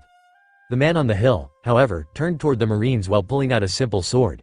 He slashed, tearing a gash between himself and the horde of lawmen. I think that's far enough. Just let the man sail. She, Luffy laughed, the widest of smiles stretched across his face. I can't wait to see everyone. I haven't even seen Coby these last 2 years, and we only talked a couple of times. He wrote me letters, though. The captain turned, eyeing the 3 most powerful of his crew sans himself.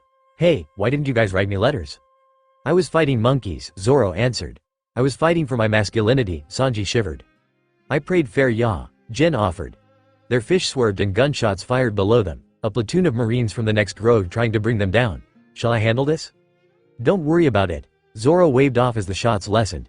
Down below, all the marines had flopped to the ground, moaning about how sad and pathetic their lives were. Oh great, here she comes. How dare you? A woman's voice demanded, the grown-up and ghostly form of Perona flying beside them. 2 hollows circled her, laughing. The Rosy Life Riders helping them screamed. You wouldn't have gotten to this island or survived those years without my help, and you're trying to leave without saying goodbye, how rude. Shut up, Zoro shot back, you knew we were leaving today for a week now. A real-life woman, Sanji noodled, blood firing from his nose. The rider of the fish carrying him grabbed the cook's shirt to keep him from falling off. Perona sniffed. Fine, leave. See if I care, I hope you crash and die. With an angry huff, Perona flew away, Zoro grumbling under his breath about annoying bear costumes. Units report. Sentomaru ordered into his snail, his considerable bulk moving faster than any normal person would think it should as he tried to chase down the Straw Hats, but with no direct path over the land of the archipelago, he was much slower than the flying fish. The Straw Hats must have met back up on Grove 42 by now. Why don't I hear gunfire? It seems all of the units have been waylaid by something, sir, the marine on the other end answered, papers rustling as if he pulled out a list. The unit on Grove 40 reported giant bugs stopping their forward motion and the unit on 41 is caught in a rainstorm that has ruined all their gunpowder. What? Unit 43 is fighting mecha animals that refuse to let them near the shore and Unit 44 has fallen into a severe depression. The whole unit? Yes sir, and Unit 47 has run into. He trailed off, as if not sure about what he was reading. Oh shit. What is it? Sentomaru demanded. Spit it out, soldier. It seems Unit 47 is facing a Yonko's daughter and a squad of monks, and Unit 48 has been attacked by revolutionaries. On Grove 47, a certain female long arm spun, her sword cutting through air and flesh before she kicked, backflipping toward a mass of brown, the lead of whom punched a marine away without a sound. The long arm loved this, the fight, the fear in her opponent's eyes. She'd never had that before. I don't know who you guys are, Mayukuru began, leveling her sword at the hesitant Marines. But anyone who punches these self-righteous shits is okay by me. We are friends of the Straw Hats, the lead monk muttered. Brother Jin was. Oh ho. Mayukuru cheered. You have to tell me about him considering I've spent the last couple years with someone convinced she's his fiancée. Or at least pretending to be. Perhaps we can deal with this first. Oh, you're right, Mayukuru blinked, lowering her stance to charge. I'm Mayukuru, by the way. You may call me Zeus. What does this mean? The lead Marine questioned, studying his foes as the two sides re-evaluated each other. That one fits the description of Charlotte Mayukuru, daughter of Big Mom, and the robes of those monks are similar to Mad Monk, your rogue. Have they formed an alliance? Wrong. Mayukuru laughed, spinning her sword. Bring it, you Marine bastards. Zzz. A short figure laughed on Grove 48, his 2 6-shooters firing methodically. A human bee flew over him, her rapier and stinger regularly stabbing Marines who approached his blind spot. I missed the thrill of battle. Do you not agree, Ms. Mother's Day? Asterisk? Absolutely, Mr. Six. The woman buzzed. I'm still surprised we're making such a connection. I still don't know who you two are, a woman with brown hair in a bob style commented, slinging water at a group of soldiers. Fishman Karate, tidal wave. We are, how you say, double faces of the light and dark, Mr. Six explained cryptically, throwing a business card to the revolutionary. Anything you need, we can get. This could be a beautiful partnership. Da Vinci is at your service. Right. Nice to meet you, the revolutionary muttered, no idea what such a convoluted answer was meant to say. She diverted her focus. Oh hey, more Marines. Hey, Miltia, Melanie asked her sister while they watched the battle from afar. What do you think? Should we try spreading the Red Ember's influence with long-distance partners? I'm sure that would make Junior happy. And maybe we could get pictures of our dear Coby sometimes if we have more connections, Miltia nodded.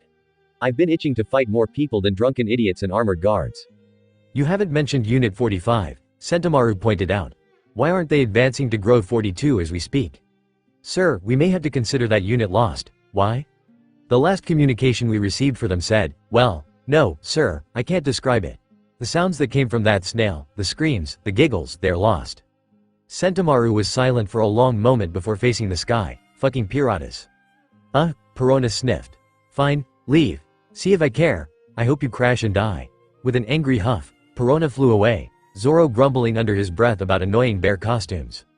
Something wrong, Brother Zoro? Jin teased. Trouble in paradise? Bite me, battery monk, Zoro yelled.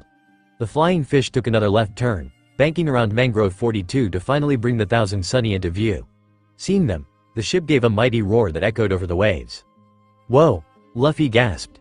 How did Frankie do that? Nah, Don, Jin corrected. Sunny did that. She's alive like Mary. Just can't manifest. That's even better, they're here. Usopp yelled from the crow's nest, catching the attention of the flyers. Luffy, Zoro, Jin, Sanji.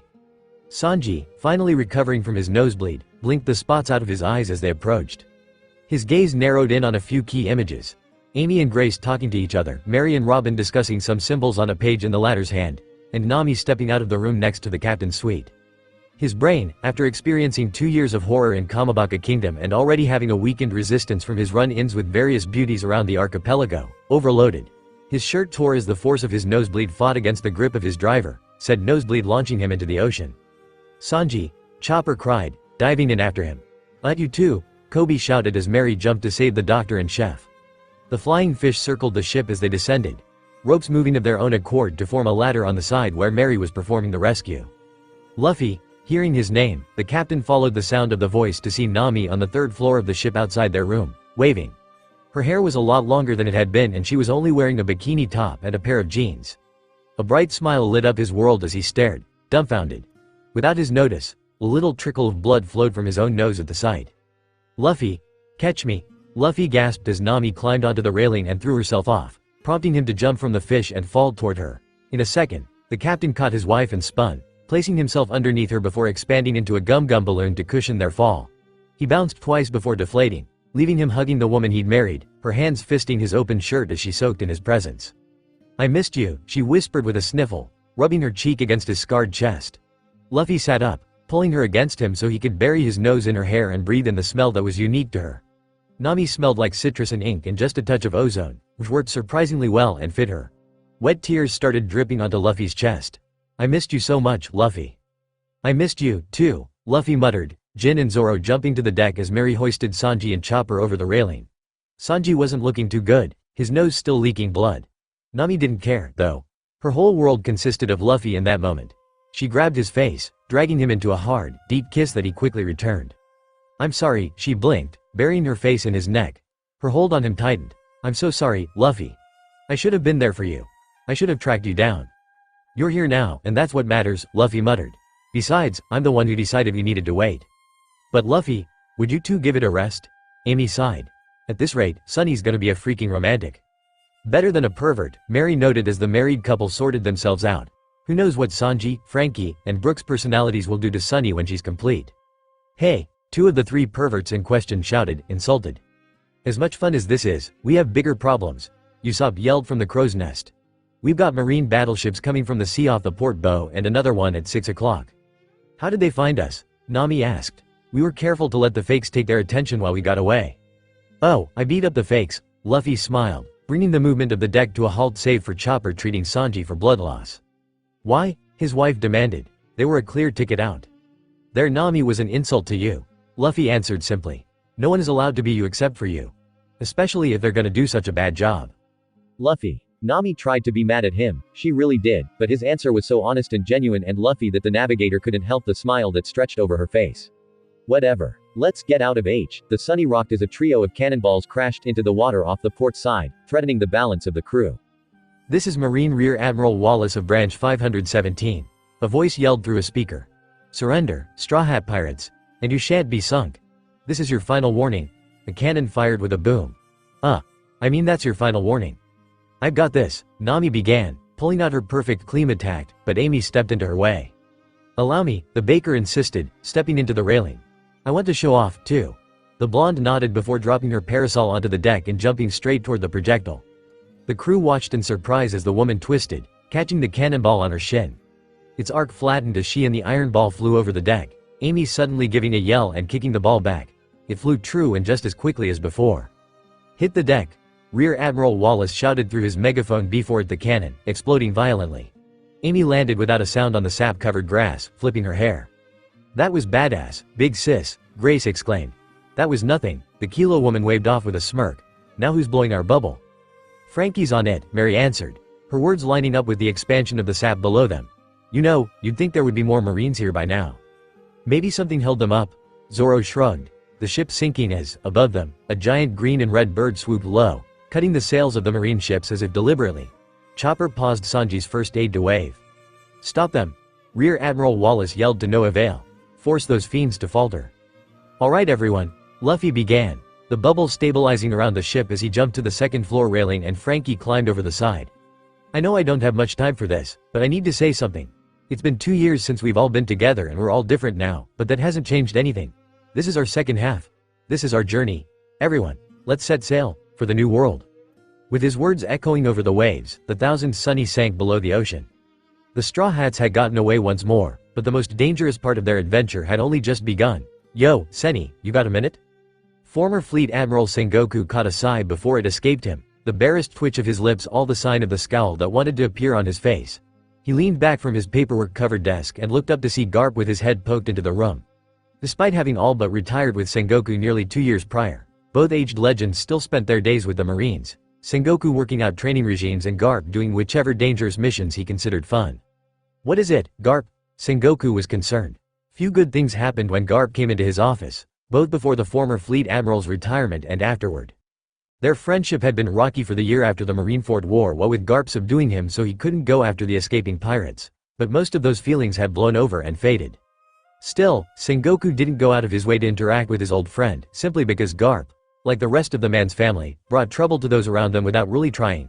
Preemptively, he popped open a bottle of painkillers and downed a couple, ready for the immediate headache. "Ate this quick. I was prepping my drill plans for my newest batch of recruits. See, I've got some info I've been keeping for the past few months," Garp began, fully stepping into the room.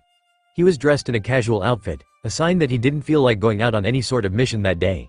Even so, he had a twinkle in his eye, the kind he got when talking about his family. His criminal family. "I was sworn to secrecy, but I'm allowed to tell you now." "Let me get this straight," the former Fleet Admiral muttered, dropping his head into his hands. "You have a secret you've been keeping about your family." And only now do you learn how to keep any secrets after nearly giving away sword with your stupid recruitment flyers. That was 2 years ago and this is different, Garp insisted. This was a family matter, not a work matter. I'm a great-grandpa. Sengoku paused, taking in a deep breath to settle the sudden, violent concern he felt for the world and prayed to whatever powers would listen that he had misheard. He worked off of that information he hoped was the correct understanding. Garp, it hurts me to say this, but you are not a great-grandpa. You're not even a decent grandpa. Every kid you ever raised became a criminal. No, Senny. I mean, that hurts, but I'm a great-grandpa. Sengoku froze as the full implications of the other connotation of putting great and grandpa together clicked. Oh dear Goda, no. Whose was it?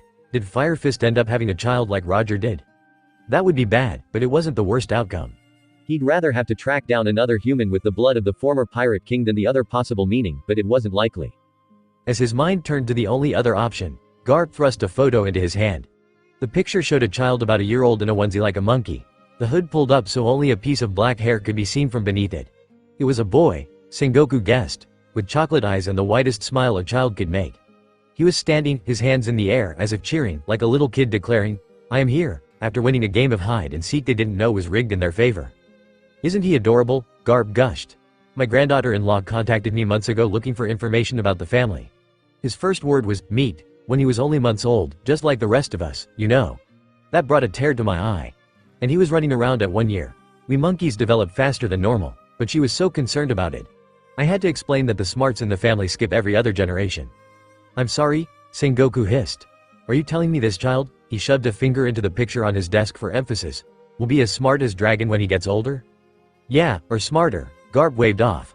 He's gonna be so smart with all those specialists to teach him stuff. Swords from the pirate hunter and Tri-Horn. Machines from the cyborg.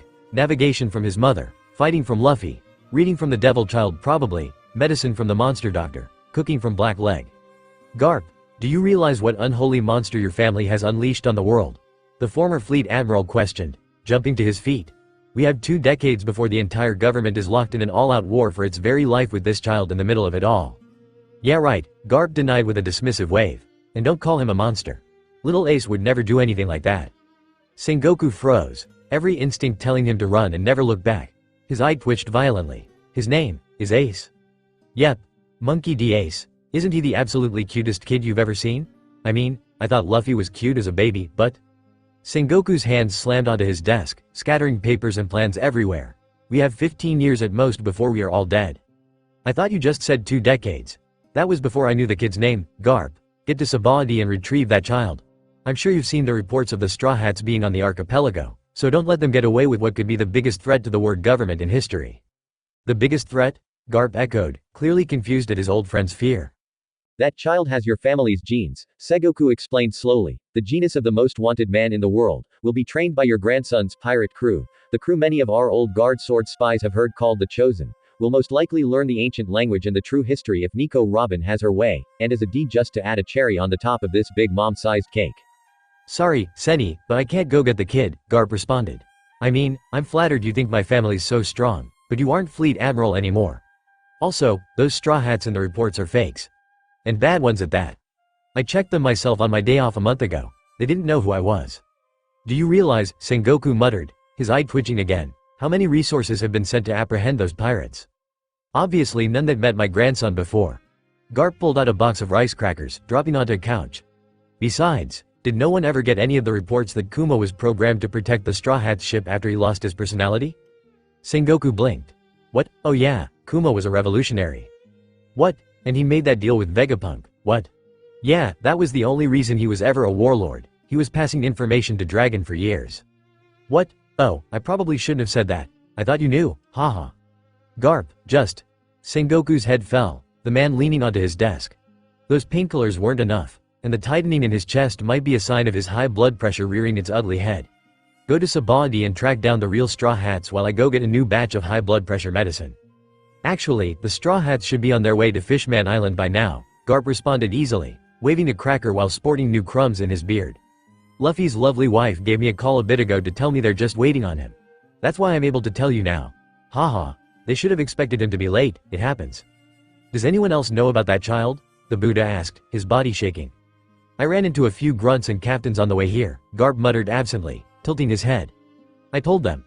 I just couldn't hold it in anymore after I got that picture. My great-grandson is just too cute. I mean, look at that smile. Garp, Sengoku breathed, sitting down slowly and lowering his voice. His skin started to turn gold, his spirit leaking out to permeate the office. Get out. But go catch them and get that kid. I don't care if I'm not fleet admiral anymore, that's a fucking order. Garp ran from was on fire, a comparison that only worked because Sengoku had seen that situation more than once and knew exactly what it looked like. The old man felt his bones creak under the strain of his tightened muscles, only his raw willpower keeping him from breaking his desk again. Oh, Sengoku looked up, his eye twitching as Garp poked his head back in. Can I have that picture back? En route to Fishman Island, wow, Coby muttered as he admired the way the light danced through the waves above them. The sunny continued to sink deeper below the water, the roots of the hustle-muscle mangroves seeming to rise around her. It's beautiful. The stories I've heard don't even compare to the real thing. For once, I agree with you, Amy said with a smile, the rest of the crew in similar states. This is amazing. Look at all those fish. So many colors, Grace muttered, pulling out a sketchpad and pencil to jot down a basic framework of the scene. She didn't have the time to recreate the image now, but she wasn't going to let a picture like that slip by without a reminder for later. I'll need the Mycotello color framework for the roots, the Phoebe crosshatch to shade, a touch of antipenumbra fading sequence. That's a sea king, Usopp panicked, a massive fish seemingly trying to hide behind a mangrove root. He tried to swim away, only to be caught and eaten by a much larger sea king in a single moment. The blood in the water seemed to call all sorts of other creatures. A flurry of underwater activity ignoring the Thousand Sunny as she continued to sink not 200 meters away. Logically, I knew they were trees, Robin commented, similarly in awe of the mangroves, roots despite the aquatic bloodbath, but it isn't so apparent from above. It is a miracle that Sabayati is so well placed over Fishman Island, but we wouldn't know any different if it was not. The world is truly marvelous. I agree, Frankie nodded. The world sure is super. Sanji, I'm hungry.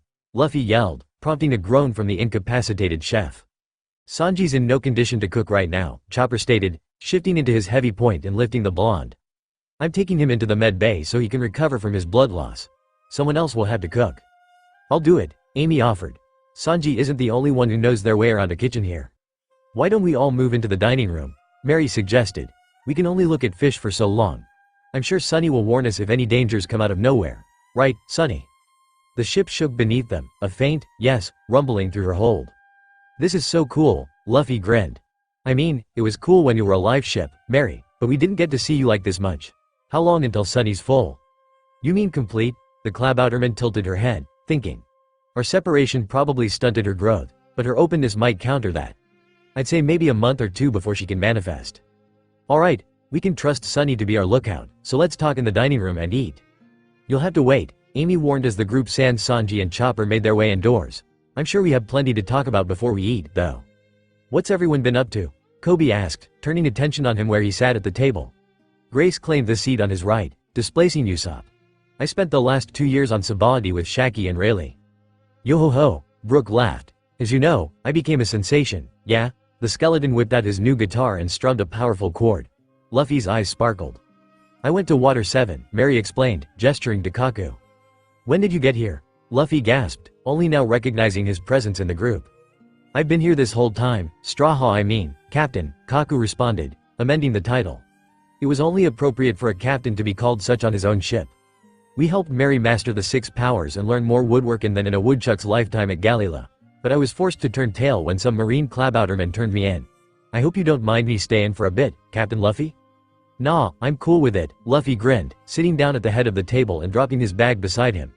You're friends with Mary and Coby, so that makes you our friend, too. Thanks, Captain. Anyway, Mary jumped back in. As I was saying before I was so rudely interrupted, I became a shipwright and secretary of Galila and Kaku taught me all 6 of the 6 powers. I'll go next, Mecha, Frankie offered. Mecha. Luffy and Usopp gasped. Chopper appeared in the doorway instantly.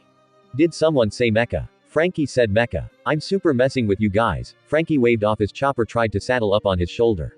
I spent the last couple years on Vegapunk's home island in an old lab of his. Even some of his earliest tech is still too super for me, but as you can see, I've really upgraded myself. I have been sworn to secrecy, Robin said. Suffice to say, we will meet my benefactors sometime soon. They hold a special interest in this crew. Oh, me next. Chopper raised his hand, Frankie moving the reindeer from his shoulder. I went to Birdie Kingdom and settled a war between birds and humans. They let me into their library in return and there were so many books on drugs.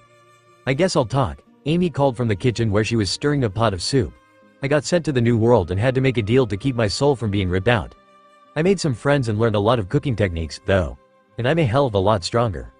I ended up in the North Blue, Grace offered. Mr. Six and Ms. Mother's Day were still camped there with a new syndicate called Da Vinci. I made a deal with them and became an art thief called the Magpie of Color. That was you? Coby gaped, turning to face her. The Red Embers wanted to try to recruit you to help them steal art from celestial dragons, but they could never find you. The who? The Red Embers are one of the gangs back on Sabadi, Robin answered. You joined a gang? Grace questioned. Coby blushed, averting his eyes. If my contacts were right, Robin added, it seems 2 of their female members had met Coby before our separation. Oh, Grace blinked slowly. The ones that felt you up. They were helpful, Coby muttered. His eyes landed on Jin, the logical next step in this game of explanations, which also made him the perfect escape from this conversation. What about you, Jin? I went, Ta Skyland Burka, Homa, De Monk's Ode Temple Olympus. They helped me train my fruit in hockey. His grin twitched violently. Are you? Frankie trailed off. Chopper, however, needed to know. What's the deal with Rum? He's become a second voice in my head, Jin answered uncomfortably. I gotta wear sea prism stone when I sleep or he gets loose. Otherwise, he's just a nuisance. Can we keep going? Since Sanji isn't here, I guess I'm next, Usopp piped up. I was trapped on a carnivorous island of edible plants, called the Boeing Isles, with a guy named Heracles in. It was wild. I don't know if I believe that story, Nami teased with a smirk and narrowed eyes, Usopp looking scandalized. Billy here had a note to us from Vivi saying he spent a couple years in Alabasta with the Supersonic Duck Squadron and that she's doing alright. Wah, Billy affirmed, saluting. We should give her a call now that we're back together. I went to Weatheria, a cloud city dedicated to the study of weather. That's perfect for you. Luffy smiled, taking one of her hands in his. I missed you. I mean, I missed everyone, but I missed you for more reasons. Can you two do that later? Zoro growled, breaking up their moment. None of us want to watch you make kissy faces at each other all the way to the island.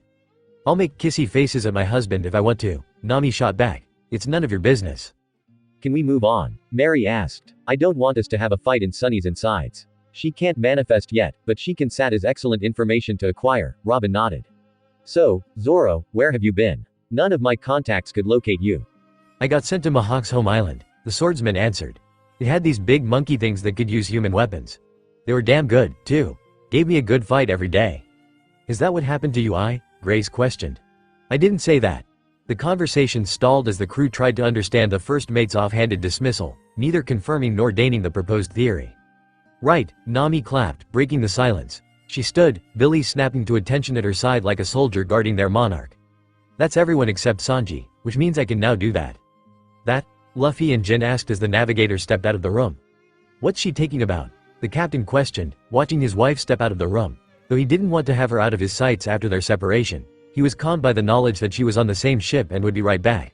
That and, though he wouldn't admit it for fear of being teased, he wasn't opposed to the image of her hips swinging in those jeans as she walked away. He smacked himself. Usopp, Chopper, and Kaku jumped at the suddenness of the action whilst the older members of the crew gave Luffy a side eye that suggested they had an inkling of where his mind had been going. He ignored them, his urge to keep Nami safe causing him to activate his observation. Luffy stopped after a moment, however, the partial soul of the Sunny appearing to his senses all around them. Each of his friends glowed with a different color, or that was the best way to describe the feeling of their spirits in his mind, but the rest of the ship was like one large light bulb. Because Sunny's spirit was all around them, he couldn't get more than a placement of the others, including Nami and Billy as they made their way up the stairs. Oh, Luffy blinked, cutting off his observation once he knew where Nami was. There's another difference. Who has learned hockey? I've got all three. Brook, Frankie, Kaku, Robin, Chopper, Grace, and Usopp shook their heads. I have observation, Zoro offered. I'm trying to get armament, but I'm not there yet. I unlocked observation during the war, Coby explained. I haven't been able to get armament yet, even with Rayleigh's help, but my observation is top-notch. I've got armament down easy, Jin smirked. Fair right now, though, I can't do observation, if and I ever can. I've almost got armament down and I've been trying to get observation, Amy replied, turning the dial stove off and ladling the soup she was making it into 16 bowls. It works, but it gets shifty when I try to move it to objects like my umbrella. Theoretically I should have it, Mary said as Amy dished out the meal. I've got that mantra feeling for you all, which is like what I've heard of observation while we were waiting for Captain Luffy to get here, but I didn't have anyone that could teach me back on Water 7. Yano Sanji ain't eating with us, Jin pointed out as Amy sat down. Why are there 16 bowls? You'll see, the blonde smirked. She shared a knowing look with most of the rest of the table, only Luffy and Jin confused. Luffy blinked as his senses flared, the taste of citrus ghosting over his tongue the way it does when he could feel Nami, but something was different. She and Billy were walking down the stairs with something new in her arms. That wasn't exactly a surprise since she said she wanted to show them something, but he couldn't quite get a read on it through the interference of Sunny and Nami's spirits themselves. Soon enough, Nami reached the doorway, Luffy practically vibrating in his seat with anticipation. "Nami, what is it?" Luffy asked as he and his wife made eye contact. "Is it a new weapon? Oh, is it a new cool attack?" "It's something a lot bigger and more important than that," Luffy, his wife explained as she shifted, now giving the crew, Sanji, the image she had denied. Ace was curled into her chest in an outfit reminiscent of the one Luffy had been wearing when she and him met all those years ago, a red cardigan and jean shorts. One thumb in his mouth. He blinked as he seemed to mentally count until he reached the end of the table. "Daw," he stopped, as if expecting his mother to stop him again. He looked up at her, but she only shifted her hold. "Go on, sweetie," Nami whispered to him. Ace's eyes lit up as he tried to move, ultimately making Nami set him on the floor. "Daddy." Luffy's thoughts ground to a halt and time seemed to slow, his entire focus on the child running toward him. His aura in Luffy's observation, now that he was away from Nami, was undefined and essentially blank. Following Luffy's color comparison, his aura was some combination the orange of Nami's hair and the red of Luffy's hockey aura. Almost a tangerine shade of orange. Outwardly, the boy was obviously a mix of himself and Nami, with Nami's button nose and brown eyes, but the face and the scruffy black hair were clearly Monkey D genes. The child's smile, though. "Is that what my smile looks like?" Luffy wondered as he felt his lips stretch into the widest smile he'd ever had, his food forgotten. "Daddy," the little boy said again, almost to Luffy's knee now. The captain moved, scooping the boy into his arms and holding him close. The child wrapped his little arms around Luffy's neck as well as he could. "Finally get to meet Daddy. Mommy has said so much about you." "Luffy," Nami muttered, the whisper like a gunshot in the silence as she walked over to him, placing one hand on his shoulder. "This is our son, Ace. He's almost 1.5. "Ace," Luffy whispered, the boy in his arms reacting to his name. "Yeah, Daddy, I'm Ace. My daddy's gonna be king of the pirates, gee." Luffy couldn't help the little sniffle that pulled itself from him, tears coming to his eyes. As watery as it was, Luffy's smile never moved. "Daddy, you okay?" little Ace asked, worried. His small hand came up to wipe the tears away from his father's face. Luffy choked around the lump in his throat, something that had never happened before. I'm wonderful, Ace." Luffy pulled him closer, burying his nose in Ace's hair as all the pain of his loss 2 years ago merged with a swelling familial love he'd never thought about. He cried, softly laughing, "Shish, she. Mommy, Daddy's crying," Ace pointed out, unnecessarily. "Is something wrong?" Luffy reached over before Nami could answer, pulling her into the embrace as well and kissing her for all he was worth. Nami sighed and pulled away after a moment, the three of them becoming the perfect image of family. Luffy still couldn't speak through the lump, so Nami took it upon herself to explain. "Your daddy's brother. Left for a long time before you were born," she explained. "His name was Ace, and you're named after him." "Thank you, Nami," Luffy whispered, hugging her and Ace tightly. "I love you, and I love you, Ace." "Love you too, Daddy," Ace smiled with all the tact of a vocal 1.5-year-old. "Gee. "Nay, Ace, I've got something for you," Luffy said, reaching around with his rubber arm. Ace didn't react, knowing about his daddy's powers from Mommy's stories, though seeing it for real was a weird sight. Finally finding what he was looking for, Luffy pulled up an orange cowboy hat. "This belonged to the one you're named after. I want you to have it." "Okay." Working together, Nami and Luffy set the hat on Ace's head. It was, understandably, too big for his little head, so it flopped over his eyes. Ace's hands came up to grab the brim on either side, pushing it up enough so he could see. "I love it." Ace yawned suddenly, rocking in place before falling against Luffy's chest where he began to snore. Luffy tugged him close, determined to never let him go. He couldn't be sure, but he knew deep in his soul, that this was what his brother had mentioned with his dying breath. "Oi, lovebirds," Amy called, popping the Lee had created around them. "You better eat before the soup gets cold." "I can't believe Luffy forgot about food," Usopp commented, taking another bite before choking on laughter. Jin looked like someone had smacked him with a bag of puppies, unsure if he should be excited or horrified. "What's up, Jin?" "Another one," the monk muttered.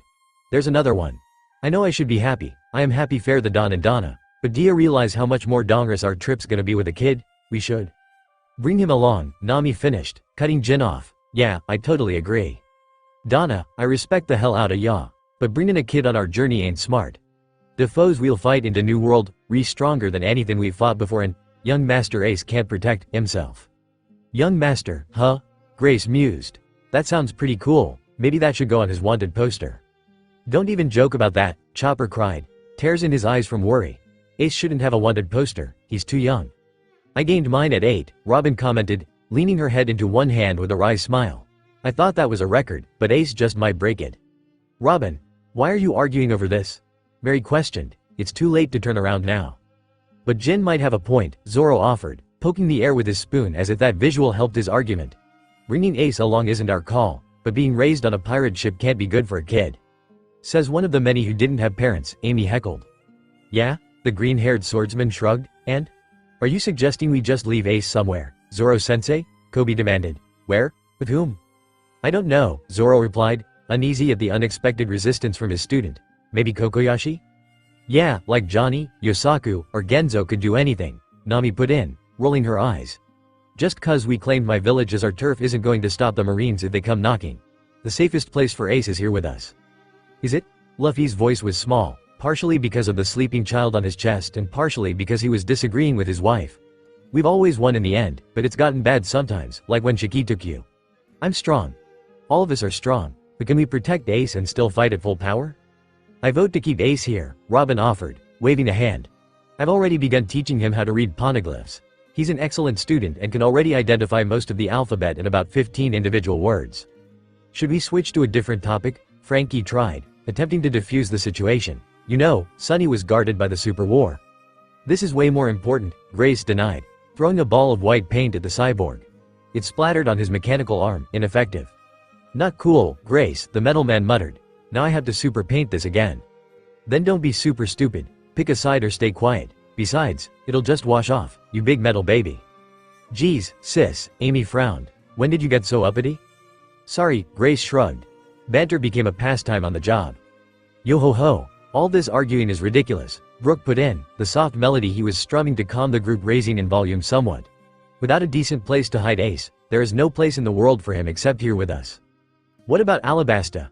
Zoro offered, an almost visible light bulb turning on over his head. As if in response, the actual light bulb over him fizzled out and died. The Cyclops did not let that deter him. I'm sure Vivi would be happy to help care for Ace and the whole palace guard would be there to protect him. It's only a day's trip from Sabaody. Wah? Billy squawked in confusion. He pulled out a piece of chalk and a blackboard, scribbling a message. Alabasta is not that close, Billy's right, Nami agreed, reading the note. Alabasta is a full month away from Sabaody by ship and 10 days by flight with the best weather possible and an eternal pose. There's no way we could get there fast. I was there in Yuba the day before meeting Coby again. That's impossible, even for your sense of direction. I know I'm right. You're a walking paradox and a meat suit is what you are, Nami raged. I'll not have my son. Everyone cool off or you're gonna wake Ace, Luffy hissed, the smallest wave of conquerors pulsing from him to make sure he had his crew's attention. Ace, still sleeping in his father's arms, snuggled deeper into Luffy's broad chest. This isn't a decision to make now since we're already on our way to Fishman Island. We'll call this a trial run, to see if having Ace with us isn't as dangerous as we think. I'm sure everything will be fine. What could go wrong? China shattered after Luffy's final sentence, 14 pairs of surprised eyes spinning to Coby where his bangs shadowed his face. His spoon was sunk into the table, the last few bites of his soup soaking into the tablecloth through the shattered remains of his bowl. What did you just say, Captain Luffy? Coby asked, his voice quiet. Fishman Island is a trail run? After that, everything will be fine? After that, what could go wrong? That's what I thought you said. Coby breathed a deep sigh, his head falling into his hands. The spoon stayed standing, stabbed into the oak table. Captain Luffy, there are a few phrases my time with you all in the Red Embers have taught me to never say. That line, asking what could go wrong, is the very top of the list. Now it's only a matter of time before our visit to Fishman Island goes foobar. What's foobar? Chopper asked. It's operational slang, Grace offered. It means fucked up beyond all repair, Robin interrupted. Or recovery. It was one of my benefactor's least favorite phrases to hear. Language, Usopp cried, reaching to cover Mary's ears. Stop it, the Klabouterman grunted, batting her surrogate uncle away. I'm not a little girl anymore, Uncle Usopp. And it's not like I didn't already know every curse you all know. It's Ace we need to not curse around. Oh dear, how silly of me, Robin muttered, covering her mouth with one hand. The new mouth bloomed on the back of said hand. I should have thought of that. Luckily the language of the poneglyphs doesn't have any curse words for me to teach him. It doesn't, Kaku blinked. If it does, I didn't learn them, so they don't exist anymore. Perhaps I should create some. What would be the point of that? Frankie questioned. You can't exactly super curse someone out in the ancient language and have them understand you. Not yet, Robin countered. I'm more worried about Ace picking up some of your catchphrases like super or skull joke, Nami sighed. We're trying to jump from high places like Luffy can. He'll be strong enough eventually, Luffy insisted. By 4 or 5, probably. That's when Gramps started throwing me into canyons. Silence fell over the table like a wet blanket, nearly every crew member staring at Luffy. Kaku's mouth hung open. I. Kaku sputtered. Vice Admiral Garp did what? Luffy, Chopper began, you're going to be a great father, but you are not in charge of Ace's training. And not you either, Zoro. Zoro, who had opened his mouth, closed it. Coby turned out fine, he insisted after a moment. What do you think, Grace? Mary teased, nudging the redhead in the ribs. I'm sure you're enjoying that open shirt of his. Bahahaha. Grace responded by shoving the fairy onto the floor, Mary laughing the whole time. Both the artist and the zone could not totally hide their blushing faces, though Grace had a little more success with her longer hair. Even if he didn't look it, Coby was 16 when he started, Nami pointed out. I agree with Chopper. The sunny shook beneath them, a growl rumbling through her hull. Outside, one long, loud moo echoed through the water. Sounds like we've got company, Frankie yelled, the whole crew jumping to their feet and running out onto the deck. Those wearing less clothing being far colder than it had been when they went in. Where are they, Sunny? Mary asked, quickly spinning around as she received a mental answer from her fellow ship. They're behind us and gaining. Sunny, punch it, Frankie ordered, running to the wheel. Super evasive maneuvers. Luffy, take Ace up to his room, Nami ordered, running up next to Frankie so she could make any necessary changes to their course. It's the one next to ours. Sure thing, Nami, Luffy stretched, as he was wont to do, landing on the 3rd floor and disappearing into the nursery with his son still tucked against his chest. I'm up, Sanji yelled as he stumbled out of the med bay. I felt the ship rock. What's going? He caught sight of Robin and Amy, both of them turning to give him an unfortunately amazing angle to see down on their low-cut tops.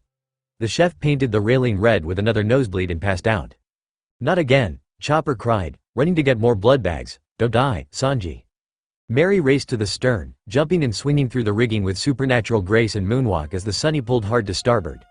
The cannonball raced past, slamming into one of the many roots with an explosion of splintered bark and displaced sediment. So you want to play with cannons, huh? Mary muttered with a smirk as she reached her destination. Another 2 cannonballs flew, or swam, toward them, but Mary wasn't concerned in the slightest. With barely a thought, the projectiles slowed, following the Sunny under Mary's control. Another 2 joined the first pair as the Klaboutermen studied their opponents, said opponents wising up to not give her any more ammo by firing at them. The ship was a little bigger than the Thousand Sunny. Mary suspected it was a trireme, with a wide moose figurehead and a white and brown color scheme. Pulling the ship was a green-on-white cow sea king, a clear lump on its head. The ship wasn't close to forming a Klabouterman, but there was enough sold to give Mary a name, or part of one. The Bullwinkle or the Bullwinkle. I'll go with the second one. Still something about the ship felt familiar. Maybe she had seen it before. Had this crew passed through Water 7 when she was still there? Ah well, I'm probably just imagining things. We don't want these. You can have them back, Cannonball Barrage. Shoving her hands forward, Mary willed the iron balls to move, rocketing back from whence they had come. The first 3 were evaded, but the 4th struck the cow in the face, which only seemed to make it more angry. The cow sped up, towing the Bullwinkle behind it. That's one tough fish, Mary muttered, turning to shout behind her. They're gaining and I'm out of ammo. Hold on, Sunny, Amy muttered, getting on her knees and pressing her palms into the deck. The Sunny shivered as the bubble around the ship expanded, the mass of the Sunny being transmuted into air kilogram by kilogram. With less solid weight, Sunny's speed increased. Chopper felt the change and furrowed his brows, pretty sure the laws of physics were being told to push off in a way they shouldn't have, even by devil fruit standards. Wouldn't the Sunny still be carrying just as much weight even if some of the mass was converted into atmospheric pressure? Sanji giggled with another nosebleed as he started muttering about busty bakers, forcing Chopper to refocus on keeping him alive. Coby, Grace called, reaching her arm toward the zone. Throw me toward Mary. I've got something that can slow them down. If you say so, grabbing her arm, Coby used his newly gained strength to spin the 2 of them with a surprising amount of muscle memory, building momentum before letting her go. Colorful meteor. Wind whistled through Grace's multicolored hair as she essentially flew toward the stern. She flicked her wrists, balls of magnesium and gunpowder shifting from her sleeves. She snapped, forcing oxygen and carbon together into a spark next to the balls. The explosions controlled her momentum until she hit the deck in a practiced roll, coming to a standing stop beside the Klabouterman. What do you think, Mary? The chemical controlling girl asked, as if she had not just pulled off such a dangerous stunt. They're gonna catch us if we don't do something, the fairy answered, equally nonchalant. We have to react to obstacles before they do, and they've got that cow. Even if it gets tired, it's faster in the water than we are. I guess we could take them on foot if they board us, but they could damage Sunny. You got anything for this? I've had access to a chem lab and my fruit for 2 years. I prepared for almost anything. Grace reached into her bag, pulling out a ball that almost looked like a purple sponge or a type of round coral. This is a substance that expands when it hits water, but to a crazy degree thanks to my tampering. This should delay them long enough for us to get away. Hit it. Following Mary's order, Grace lobbed the sponge toward the water, but it didn't have the speed needed to get past the coating, bouncing back. Allow me, Kaku offered, landing beside them and elongating his neck. Man-beast form. Giraffe batter. The ex-agent tossed the sponge into the air before swinging his head and neck like a baseball bat, hitting the sponge with the force needed to push past the bubble. Almost instantly, the sponge started to grow, expanding until it was twice as tall as the Sunny, yet hollow with a sort of mesh structure. Through it, the trio watched the cow and perusing ship try to turn and failed to stop, slamming into the unexpected obstacle. Bye-bye, bitches. Bahahaha, Mary laughed, waving. I'm surprised you had something like that in your bag, Grace. You'd be shocked how often I've needed one, and Kaku, I could have done that myself. I need to be useful somehow, Kaku shrugged. Downward current, Nami warned from the bow only seconds before the ship tipped. The Sunny descending down an underwater waterfall current and closer to Fishman Island. The ex-agent tossed the sponge into the air before swinging his head and neck like a baseball bat, hitting the sponge with the force needed to push past the bubble. Almost instantly, the sponge started to grow, expanding until it was twice as tall as the Sunny, yet hollow with a sort of mesh structure. Through it, the trio watched the cow and perusing ship try to turn and failed to stop, slamming into the unexpected obstacle. Bye-bye, bitches. Bahahaha, Mary laughed, waving. I'm surprised you had something like that in your bag, Grace. You'd be shocked how often I've needed one, and Kaku, I could have done that myself. I need to be useful somehow, Kaku shrugged. Downward current, Nami warned from the bow only seconds before the ship tipped, the Sunny descending down an underwater waterfall current. Having lost the pursuing Bullwinkle for the time being, retrieved winter coats for everyone but Chopper on account of the sudden cold, and stabilized Sanji's health after his latest bout of concentrated deadly SXINESS overdose, as the doctor called it, the crew took a minute to catch their bearings in this new, darker setting. It wasn't horribly dark, but it was clear that less sunlight reached this point. That, Luffy began, eyeing what little he could see beyond the bounds of the Sunny, was awesome. Let's go again. We will at some point, Nami commented, placating her husband without giving any time frame for such a ride. Luffy, trusting the navigator without any doubts, grinned. She continued, stepping over to him and wrapping her arms around his waist as she whispered in his ear. Speaking of again, why don't you go check on Ace? I want to make sure none of those bumps on the way down knocked him out of bed. Can you do that for me? Of course I can. Hey, Nami. Usopp called as Luffy vanished up the stairs, the long-nosed man admiring the outside world from the railing. How deep are we right now? I'd say about 5,000 meters, Nami answered, causing the sniper to back away from the edge of the ship. We're maybe halfway to Fishman Island and the coating's holding up well. That's good news. Indeed, Robin agreed. I'm pretty sure we'll be one of the 25% that actually makes it to Fishman Island. Don't say stuff like that, Chopper whined with his arms waving. Now I'm scared. Me too, Usopp muttered, both cowards hugging each other for comfort. So much for no longer being a coward, Grace laughed, checking over her sketches from both the surface and earlier in their dive for any damage. You're evil, Robin, but it does give you a scope of the world. How many pirates are out there if there are estimates like that cutting the numbers so much? It really is something to think about, Coby nodded. It didn't occur to me since we always pulled through, but there are a lot of pirates that don't make it to Sabaody. A good number who do, about half, get caught there and arrested or sold. Those who leave, Robin just gave us that number. That means only 1 out of 8 crews that make it to Sabaody make it to Fishman Island, and that doesn't even include the crews that disappear somewhere in the first half from things like Reverse Mountain, the stretch to the first island, the Florian Triangle, and anything else we missed. I suppose we both made it and didn't, Brook thought aloud. I certainly didn't, but with Kuma breaking us up, that means we didn't make it past Sabaody the first time. Our crew was given a rare opportunity. My first crew didn't make it, Jin agreed. I mean, we ran into Mihawk right out the gate, so that's a bit an outlier, but we wouldn't made it much further under Krieg. Speaking of crews, where's our idiot captain? Amy asked, looking up from where she had been suspiciously eyeing some of the Sea Kings getting closer to the ship. Nami sent him up to get Ace, Robin answered. I'm guessing she was concerned that lengthy underwater fall may have disturbed his nap. Knowing my son, Nami offered, directing Frankie to make a slight adjustment to their course. It didn't. No one could have slept through that, Zoro stated, the entirety of the crew on deck sans Kaku giving him incredulous stares. What? You really think that was bad enough to wake up anyone and everyone? Mary questioned. I wasn't even totally alive on our trip to Whiskey Peak, and I still remember panicking, but you slept through the whole thing. She's got yaw there, Zoro, Jin laughed. Shut up, the swordsman muttered, turning away so the crew couldn't see his embarrassment. Ace sleeps like a rock, Nami offered. Only being well rested or hungry wakes him up. He's just like Luffy in that regard. Koby jumped in. We've been back together for a couple hours now and Sanji still doesn't know that Ace exists or that Kaku is here. When are we gonna tell him? When he's not knocking on death's door, probably, Kaku shrugged. Let him sleep. I don't know where he was, but obviously it was somewhere terrible to mess him up worse than a possum on moonshine. Serves him right, the perverted lump, Zoro snickered, only for Robin to bloom an arm to smack him upside the head. He mentioned something bout bein' in hell, Jin offered, and he was shouting bout seeing real, actual women on every grove we went through. So he was somewhere where there were no women, Koby concluded, refusing to let his mind wander to the women of Sabaody. That would be hell for a lot of guys, especially ones like Sanji, Frankie, or Brook. That ain't nice, Dino bro, Frankie sighed. But it's true, Grace commented. Again, why are you picking on me, Paint sis? Because I know what you did, Bolt Brain.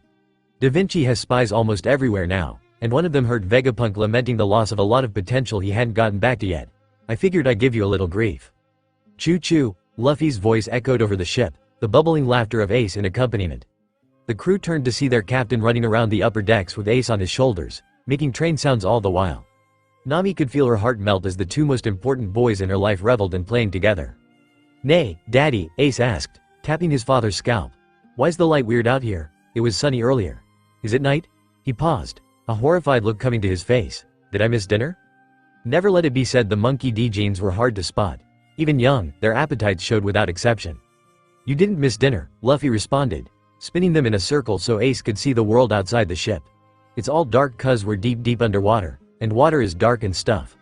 I know nah, Mommy could explain it better, but this bubble is keeping us safe from the bad, dark water. Isn't that cool, Ace? Cool, it's like Mommy's cloud bubbles, but with the dark outside.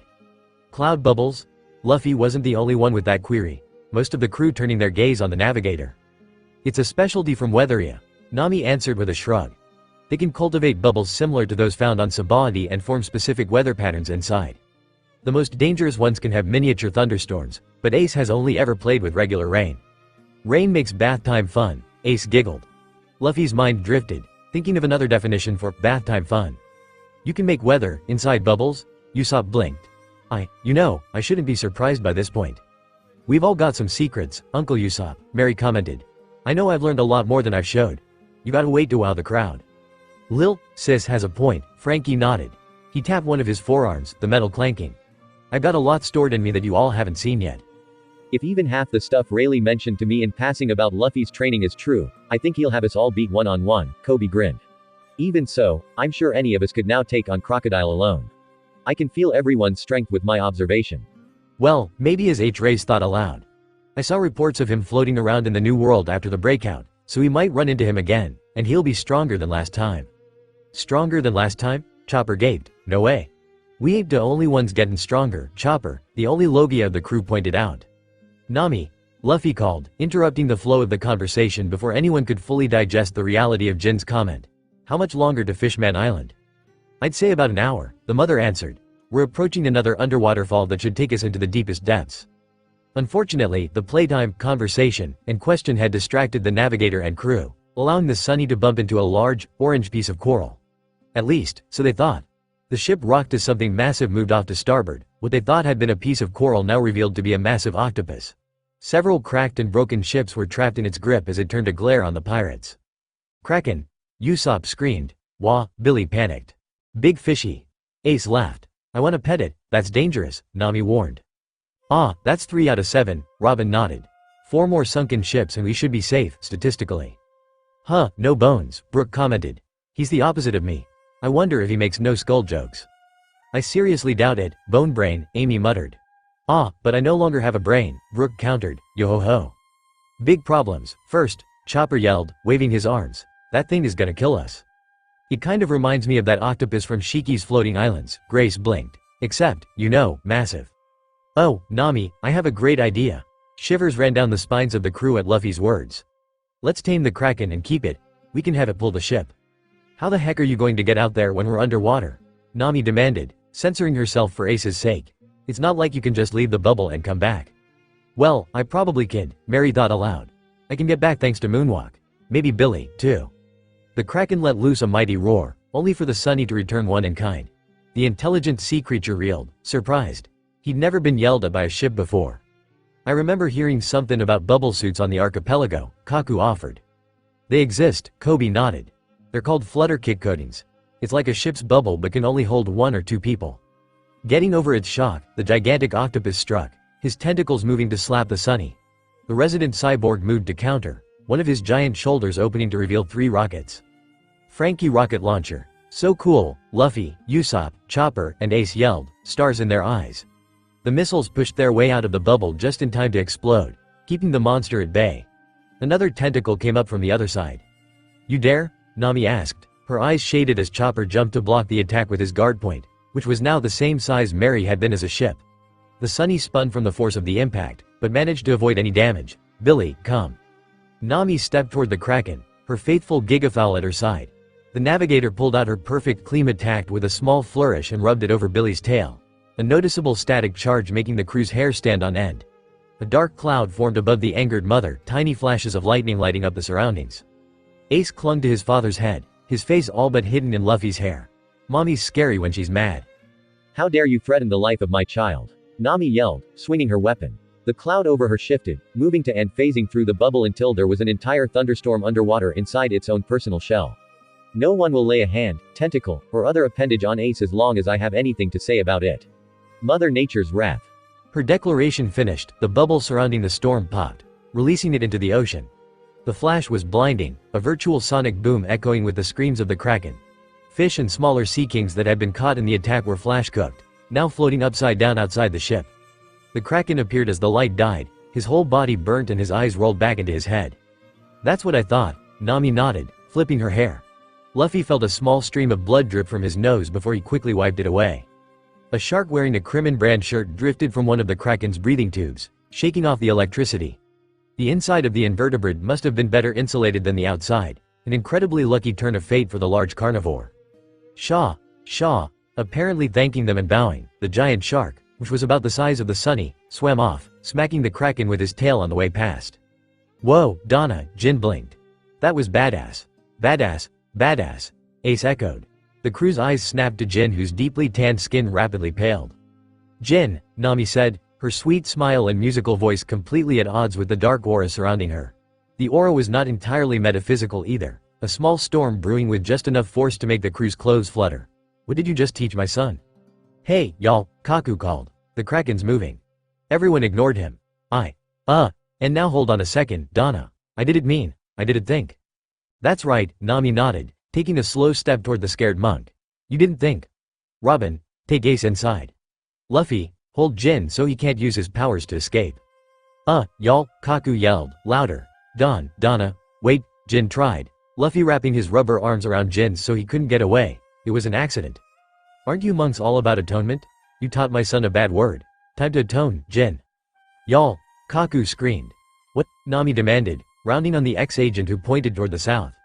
Underwater fall. Oh, Coby blinked, the Sunny beginning to pick up speed as she was caught in the current.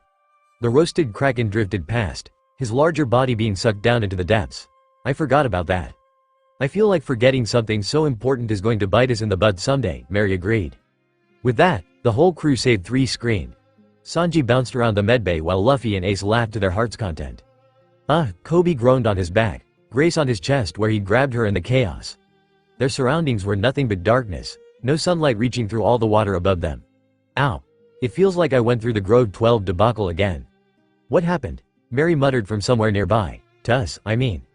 Are you okay, Mary? Usopp fretted from somewhere above, probably stuck in the sails. That underwater fall shook us like a maraca, Kaku offered from where he'd been thrown. It happened because we got sucked in sideways, Nami said from Luffy's arms, the captain deflating from a gum-gum balloon by the sound of it. Ace, are you okay? I have him, Robin answered. It's okay, Ace. Auntie Robin Sensei's got you.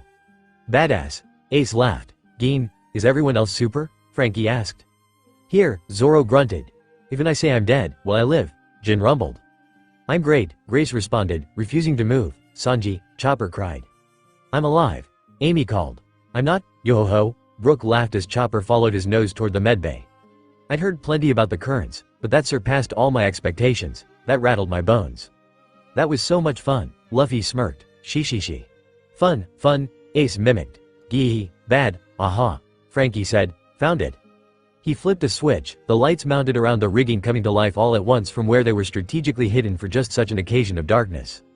The Sunny's nightlights buzzed as they illuminated the deck, but the pirates could see little past the bubble that protected them save for the periodic FL deep sea cane. Another flip turned on Sunny's front lights, the beams coming from the eyes of the figurehead. Those beams remained forward for a second before sweeping right, the ship rumbling as she shifted her vision to see through her figurehead. The lights there almost seemed to get brighter with the spirit's focus, though if that were true and the scientific specifics behind such remained in question. This is crazy. Luffy laughed as a giant anglerfish swam past, only to be swallowed by a massive albino eel. The world has so many cool things in it. Cool, Ace echoed from Robin's arms. Nay, Daddy, I want to go find Sarum. Sarum? Luffy and Nami parroted, both turning to their son. Sarum. That's his name. Whose name? Robin questioned. The big fish thingy. Ace answered, as if the adults not knowing who he meant by that was a ridiculous thought. Clearly, they should know which. Big fish thingy. He meant out of all the big fishes and big things around them. Adults were stupid sometimes. I'm naming him Sarum. Can we keep him? Who is Sarum? Coby asked. Sarum is Sarum.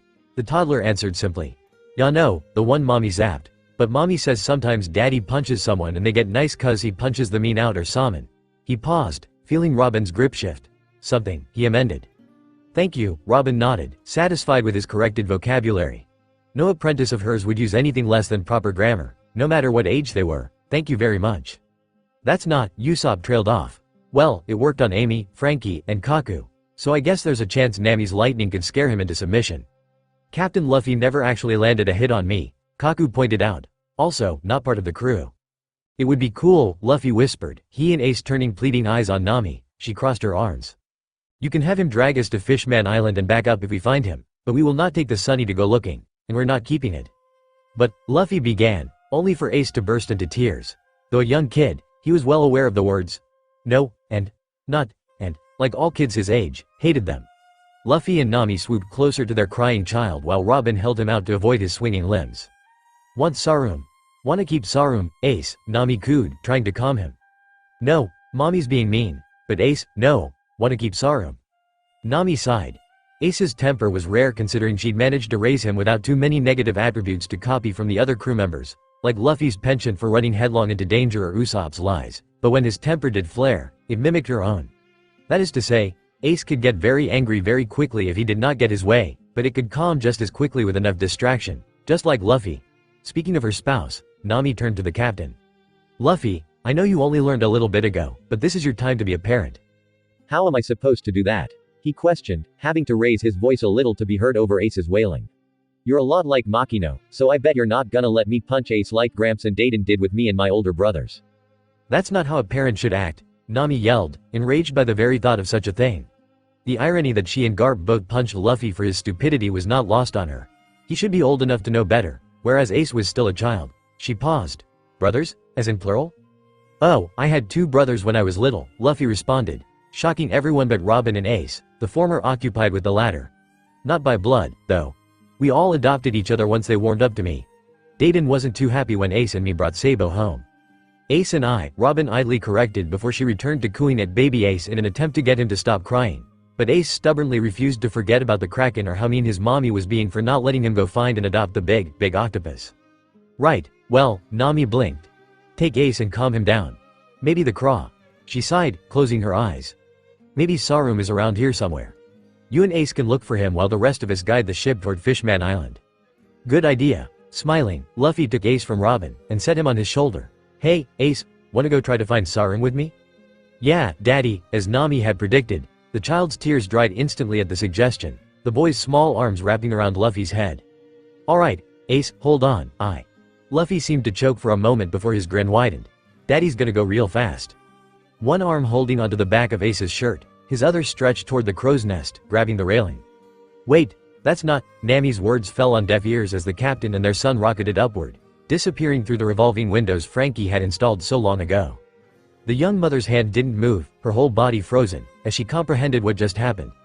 Luffy, the one who could not take any blunt damage, had just carried their son at insanely high speeds in a short trip fraught with potential blunt danger.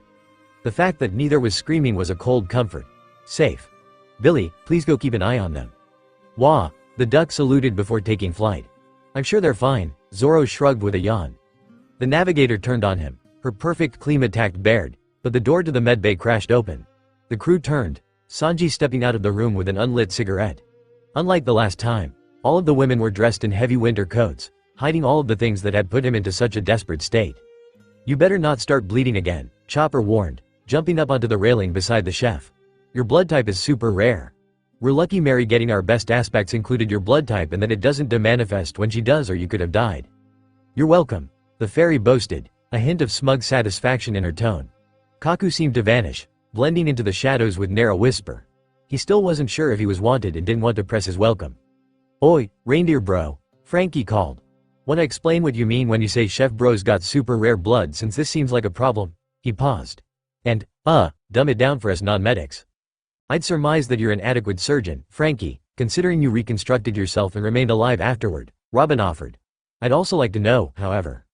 Sanji's blood type is SRH negative, which is probably the rarest blood type in the world, Chopper explained, slipping into something of a teaching voice. It's also known as the universal donor because all other blood types can accept it. Unfortunately, people with SRH can only get their own blood type in transfusions, which is why Mary managing to have the same type as him is so beneficial. I know everyone's blood types, well almost everyone, and we're lucky we cover all of them between us. That's actually pretty interesting, Grace admitted. Assuming we cover them all, you would think Mary's blood type would be a universal receiver since that would be most helpful to her, but rather it's the type that's most helpful for the crew. Exactly as planned, Mary boasted. You got to pick that sort of stuff? Amy blinked. Well, yes, but also no, the Klabouterman answered. I didn't get to choose much about my own aspects, but there were a few where I could have gone with something different. See, I did get to pick to have Sanji's blood because his and Zoro's were the most common ones on my deck because of their brawls, so I could have had either. I didn't know which was which, though, so that was a lucky guess when I was forming a more permanent body after Eni's lobby. That's not something you needed before then? Coby wondered. Nope. The more focused my soul became in my heart, the more material my manifestation was until I needed stuff like blood. Anki balked at the name, managed to work out that there's a ratio between the density of our soul and the solidity of our manifestations. He called it the law of metaphysical manifesting and wrote a paper on it. Got an award, too. He wanted to put my name on it, but, wanted. What else did you get to pick? Usopp asked. Well, I suppose I chose your handiwork since I needed to fix myself back in Skypia, but it wasn't as simple as saying, I want that one. I had to focus on nothing but all the times I could remember you fixing me and how you moved, and it only took a few hours because wood fairies have an innate sense when it comes to sailing and repairs. The only other skill I stole was some hand-to-hand combat from various people. Well, there is one other thing, but I didn't work that out until recently. That's a secret. So, theoretically, Nami began, you could steal any of our skills? Only up to how good you were at Eni's lobby, Mary explained, and only stuff you did while sailing. I couldn't learn to read poneglyphs that way because I've never seen Robin do that, but I could get enough navigational know-how from you to sail through paradise. Up, the higher-pitched voice of the Sunny warned, turning the crew's heads up toward where an absolutely massive anglerfish deep-sea king had snuck up on them while they were engaged in conversation. Shit, Mary yelped, diving for a lever by the wheel. Chicken voyage. Sunny's mane spun, propelling the ship backwards. Unfortunately, the sudden motion was too sudden for a portion of their air supply, the anglerfish biting down on the bubble Sunny left behind.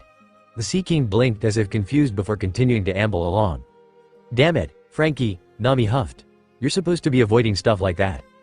Cut me some slack, sis, Frankie responded, passing off the wheel to Mary. As a shipwright, how could I not be super interested in the ins and outs of Klabouterman? Zumi. Don't tempt her, Brooke chuckled.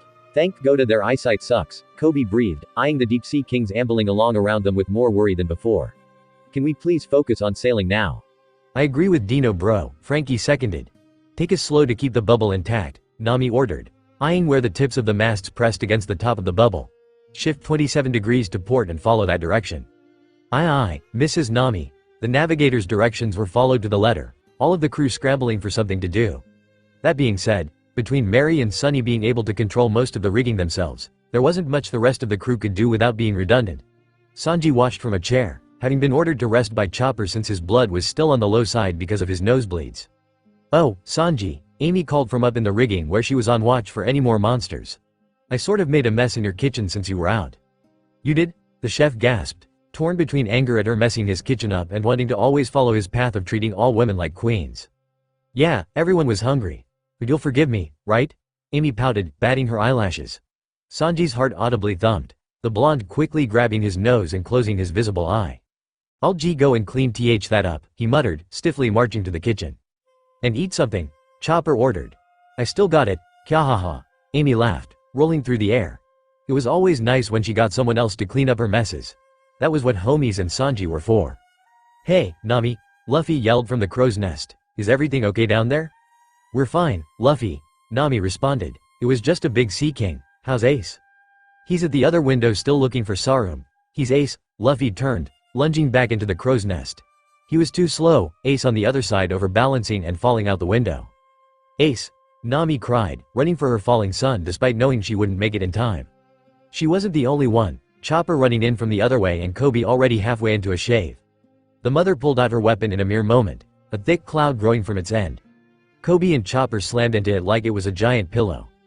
A blur of yellow, red, and green streaked across the rigging, Billy flying under Ace to catch him in seconds, proving all the fuss below to have been unnecessary. Gee, the child giggled, the gigafowl and the rest of the crew letting out a hard breath in tandem, again. I feel like I just lost a few years, Usopp huffed, leaning on the railing while clutching his heart.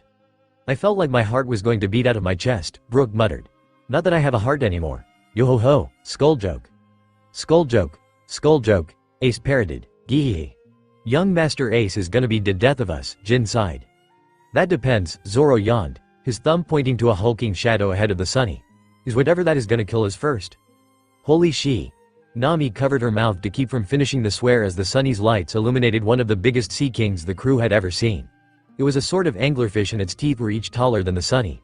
Its eyes were also clearly trained on the ship, the giant fish actually licking its lips. Do we have any flutter kick coatings? Kaku swallowed. We could really use one right now. That would take too long, Coby responded, pulling out his swords. What are you gonna do? Amy demanded. You can't attack or you'll cut the bubble. I've got this, Frankie insisted, rushing to the wheel. A coup de burst should get us out of here. Frankie set to work, punching all the buttons and pulling all the levers needed for their quickest escape. The anglerfish grew closer, its mouth ready to swallow them whole. And then it stopped, whimpering.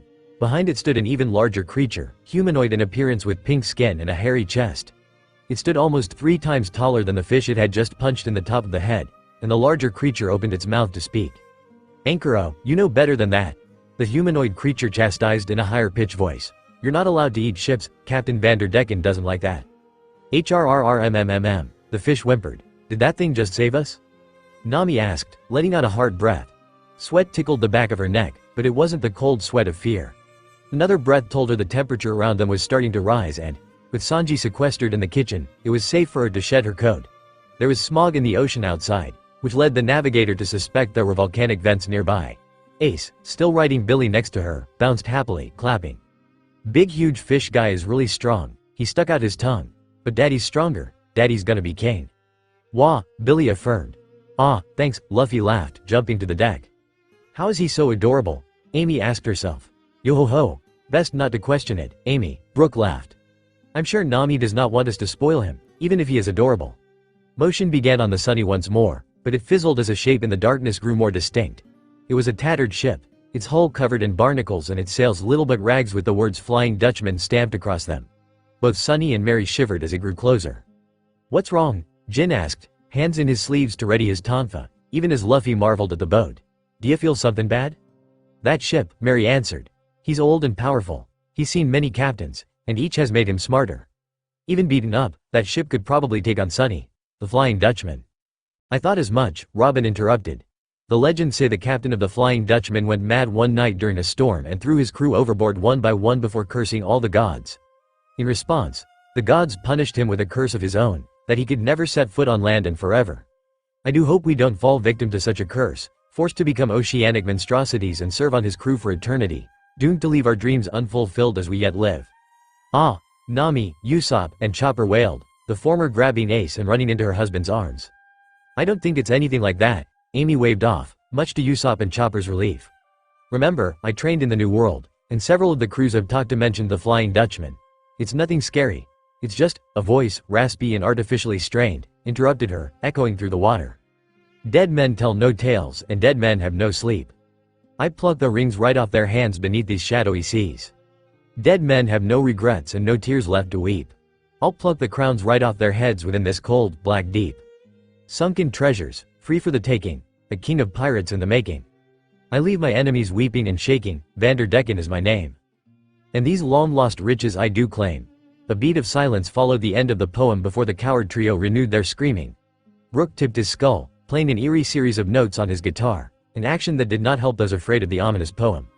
Yo-ho-ho, scary, not that those words ring true for me, because you're a skeleton who cries and tells tales, right? Grace interrupted. The ruined skull joke dropped the musician into a depression. Grace and Amy shared a high five. Hey, rude, Kaku chortled in the shadows. Ankuro, Wadatsumi, you know what to do, the voice ordered. Break the bubble on that ship. Yes, Captain, the giant humanoid answered before turning back to the Thousand Sunny. Ace, either completely unaware of the threat or simply confident they would get out fine, wiggled in his mother's arms. Mommy, he whined. It's hot, is that really the biggest problem right now? Chopper demanded. That big guy is about to kill us. Not if I have anything to say about it, Amy put in, reaching into her purse and pulling out a rock about the size of her fist. She sucked in a breath before blowing directly into it, repeating this process several times. Wadatsumi drew closer, his fist raised to punch the ship. Whatever you're about to do it fast, Usopp called, clinging to Chopper. Hard rock bullet. Amy yelled. The rock was only there for a moment before Amy spun, the projectile breaking the sound barrier as it left her hand. It slammed into Wadatsumi's eye, the hulking figure cutting off his attack with a scream. My eye, he wailed.